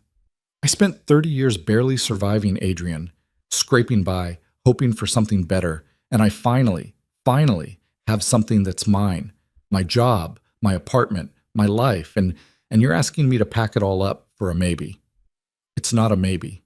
Adrian stood, his own frustration breaking through. I love you. I want a future with you. That's not maybe. That's... For how long? The question stopped him cold. How long before the next opportunity comes up? The next promotion that requires us to uproot everything again? How long before I'm just the woman who follows you around, giving up pieces of myself until there's nothing left? I would never ask you to. You already are. Lena's vision blurred. Maybe not intentionally, but asking me to choose between you and everything I've worked for, that's exactly what you're doing. The silence between them was crushing. I need time, Lena said finally, to think. How much time? I don't know. As much as you're giving the board, I guess. Adrian's jaw tightened, but he nodded. Okay, take the time you need. He left, and Lena collapsed into her chair, her chest so tight she could barely breathe. The next 2 weeks were torture. Adrian was professional at work, distant everywhere else. No dinners with Emma, no stolen moments in empty conference rooms, no texts about nothing important. Lena threw herself into her job, trying not to think about what she'd lose either way. Choose Adrian and give up her independence. Choose herself and lose the man she loved and the child who'd become family. You look terrible, her coworker Rachel said on Thursday, finding Lena still at her desk at 8 p.m. What's going on? Nothing, just busy. Lena, I've known you for 3 months. You stress organize when you're upset, and your files have never been this alphabetized. Rachel sat on the edge of the desk. Does this have to do with Adrian Cole? How did you... Everyone knows. You two aren't as subtle as you think. Rachel's expression was kind. What happened? So Lena told her about London, the impossible choice, the fear of losing herself. Can I be honest? Rachel said when she'd finished. Please. You're not really afraid of losing yourself. You're afraid of wanting something this much. Rachel tilted her head. You've spent your whole life expecting the worst, waiting for things to fall apart. And now you have something real, something good, and it terrifies you that it might not last. That's not, isn't it?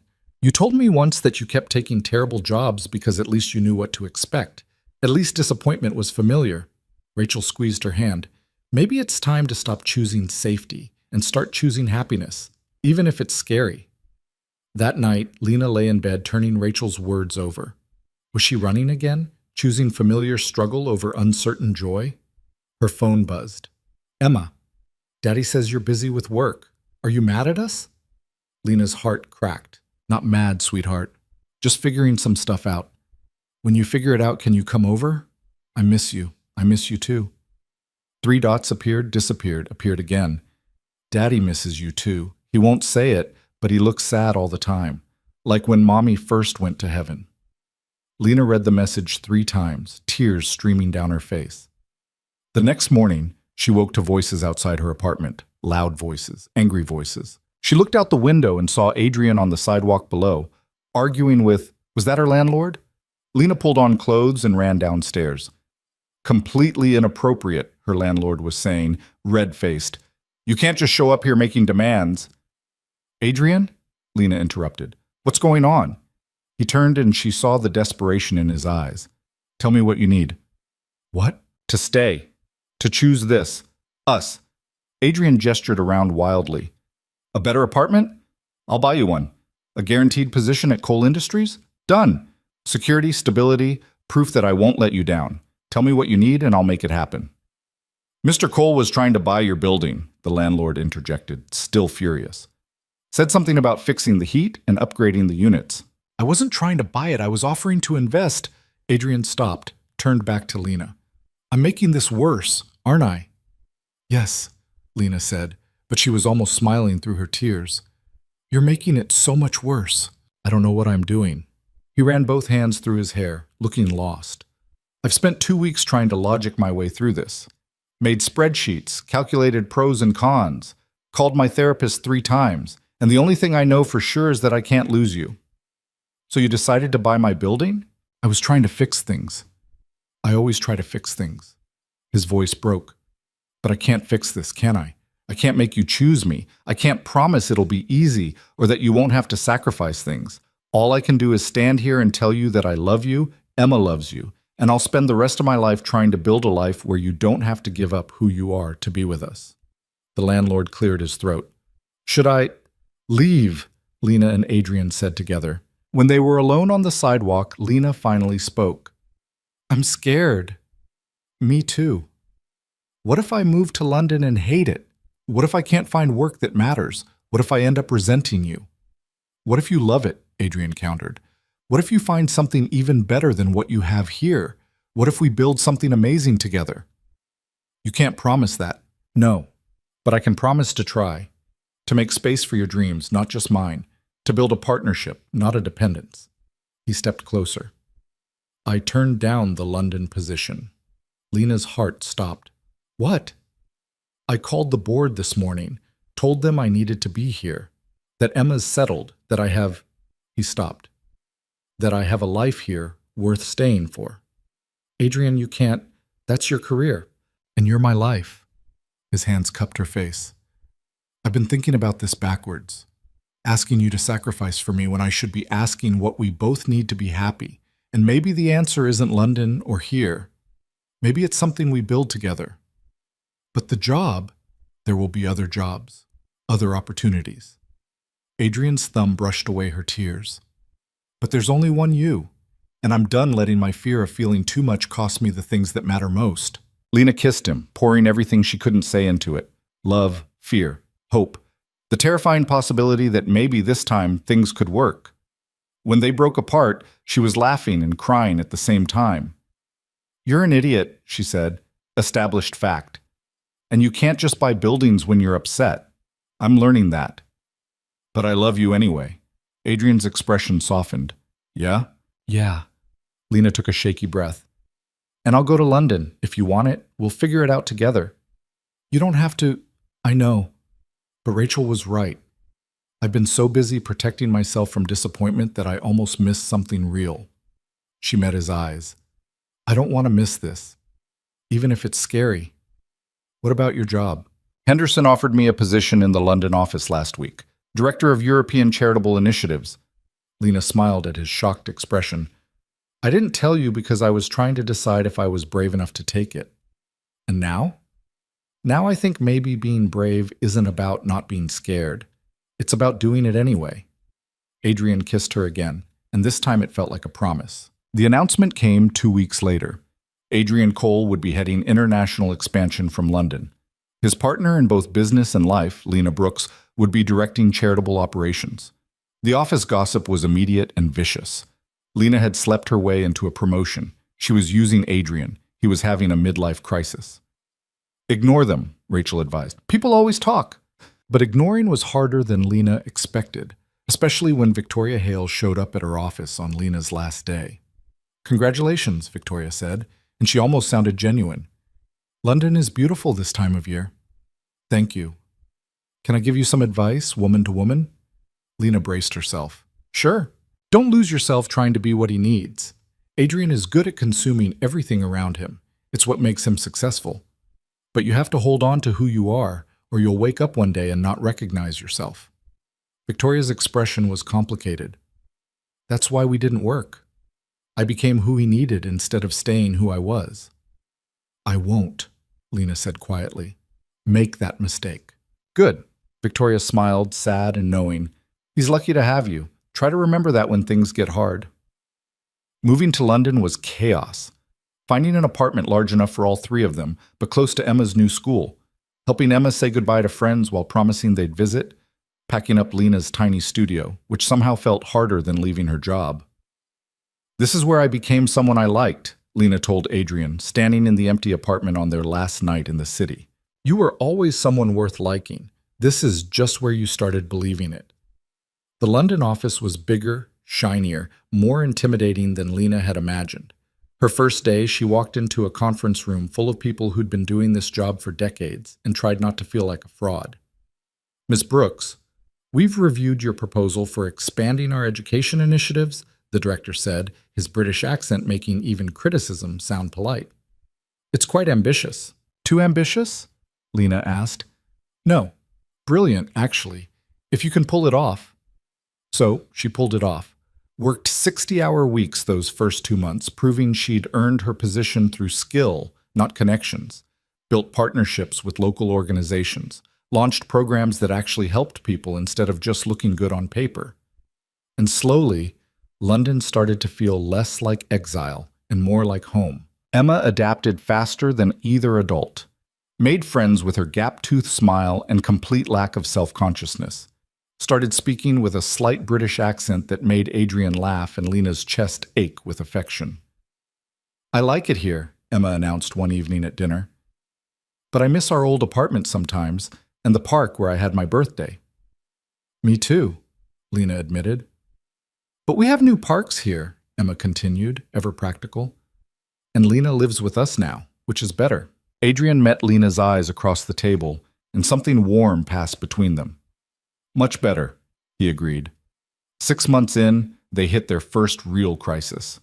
Emma got sick, really sick, with pneumonia that landed her in the hospital for a week. Adrian barely left her side, running the company from a chair beside her bed, looking more exhausted than Lena had ever seen him. Go home, Lena told him on day 5. Shower, sleep. I'll stay with her. I can't.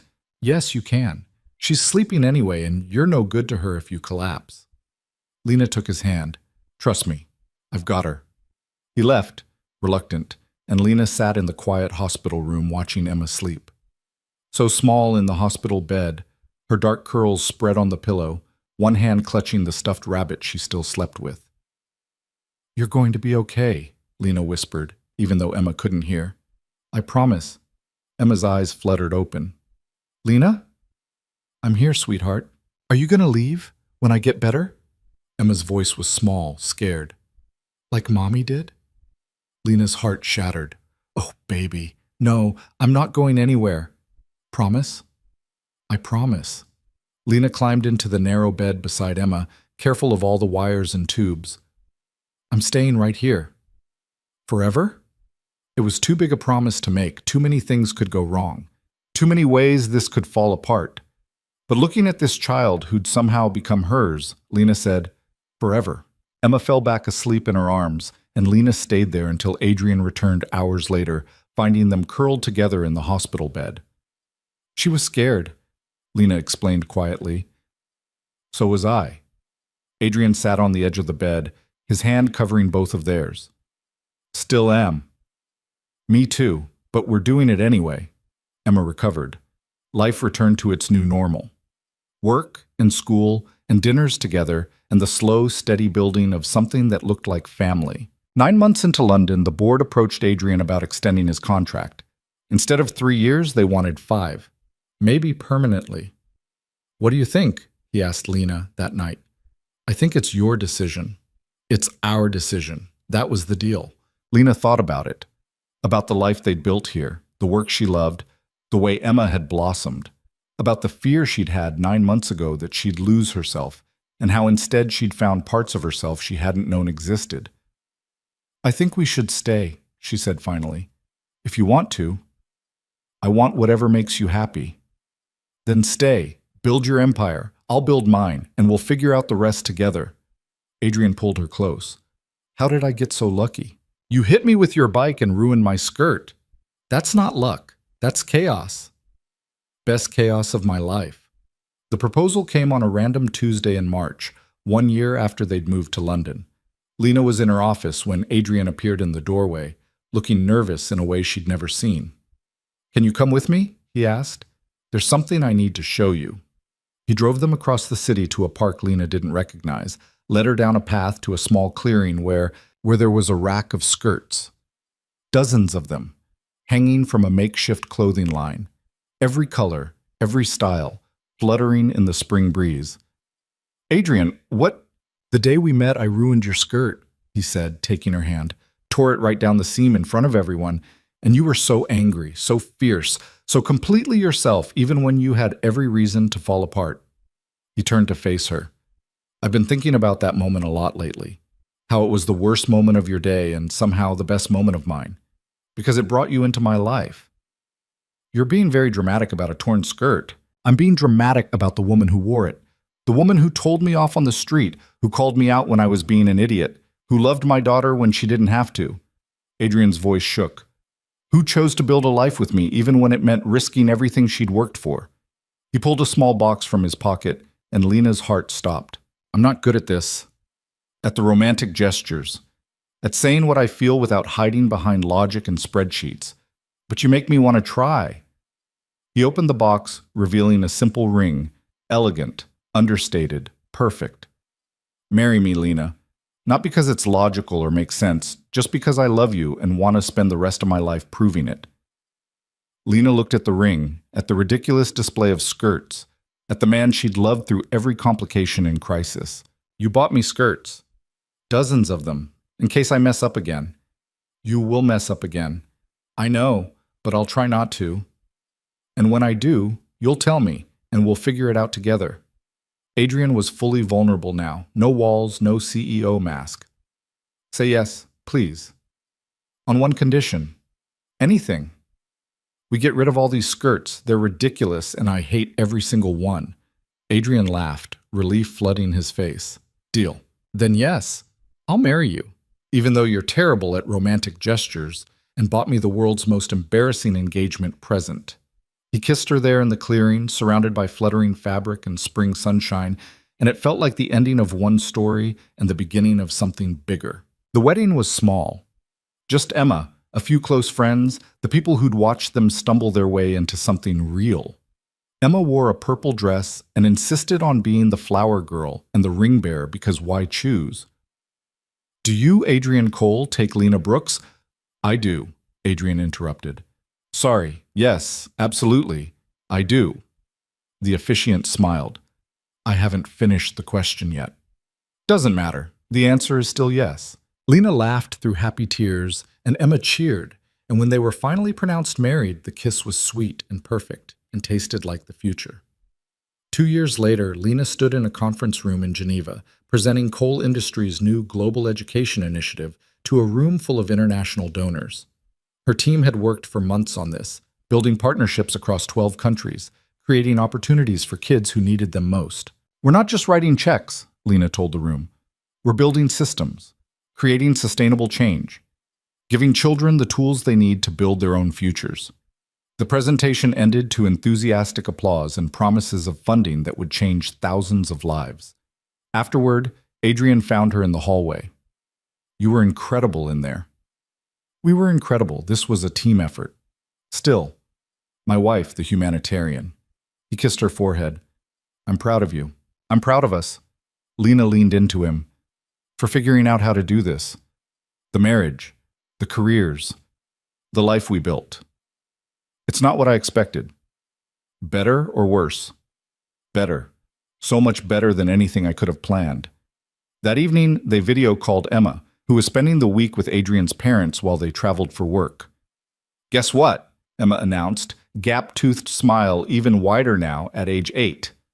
I got an A on my maths test and Mrs. Patterson said I'm brilliant. Of course you are, Lena said. You're the smartest kid I know. That's because you and Daddy are smart, so I got your smart genes. Emma peered at the screen. When are you coming home? I miss you. 2 more days, Adrian promised, and then we're all yours for a whole week. Good, because I need help with my science project and Grandma doesn't understand photosynthesis. After they hung up, Lena sat on the hotel bed thinking about how far they'd all come. Adrian, learning to balance ambition with presence. Emma, growing up brave and kind. And Lena herself, no longer the woman running through streets in a torn skirt, terrified of being late, of losing everything. What are you thinking about? Adrian asked, joining her on the bed. Just that I'm happy. Is that weird? After everything we've been through? Not weird, maybe miraculous. I don't believe in miracles. Neither did I.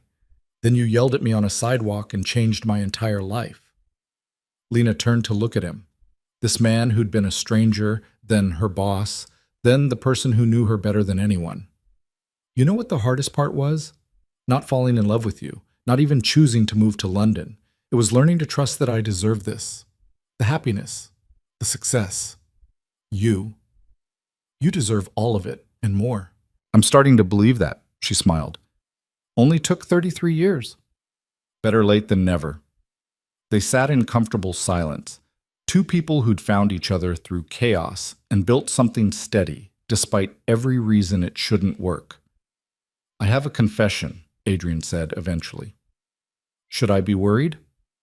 I kept the skirt, the one I tore that first day.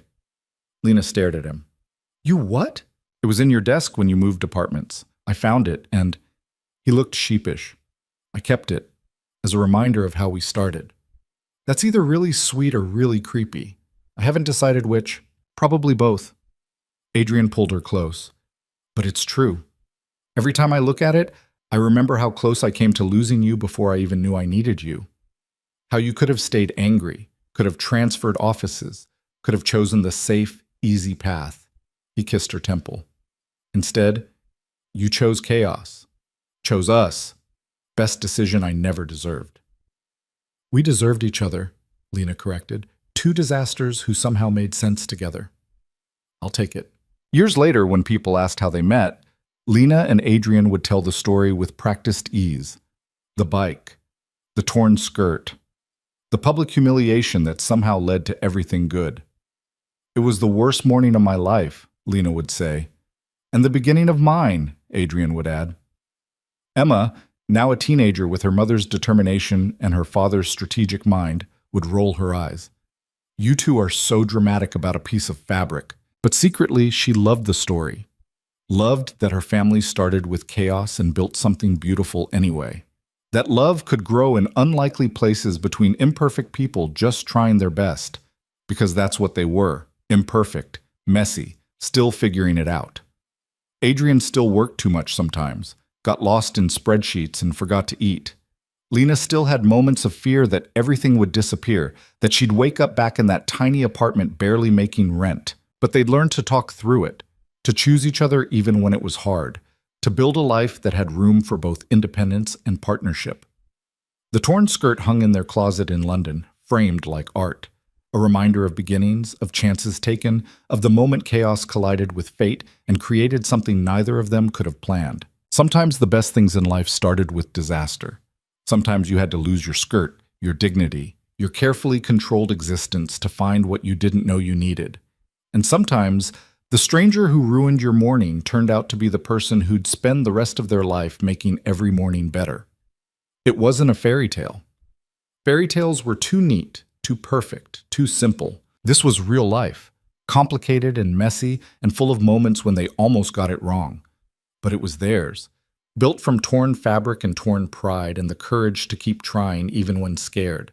And in the end, that was more valuable than any perfect story. Because perfection was boring, safe, unchallenged. Real love, the kind that lasted, was choosing each other through the imperfect moments, through fear and mistakes and the days when nothing went right. It was Adrian on his bike, running late, not paying attention, accidentally changing both their lives. It was Lena, angry and humiliated, deciding to stay anyway. It was Emma, asking if Lena would be her family when biology said no, but love said yes. It was every choice they made after that first chaotic morning to keep choosing each other. Some stories started with love at first sight. Theirs started with a ruined skirt and mutual frustration. And somehow, improbably, impossibly, that was perfect.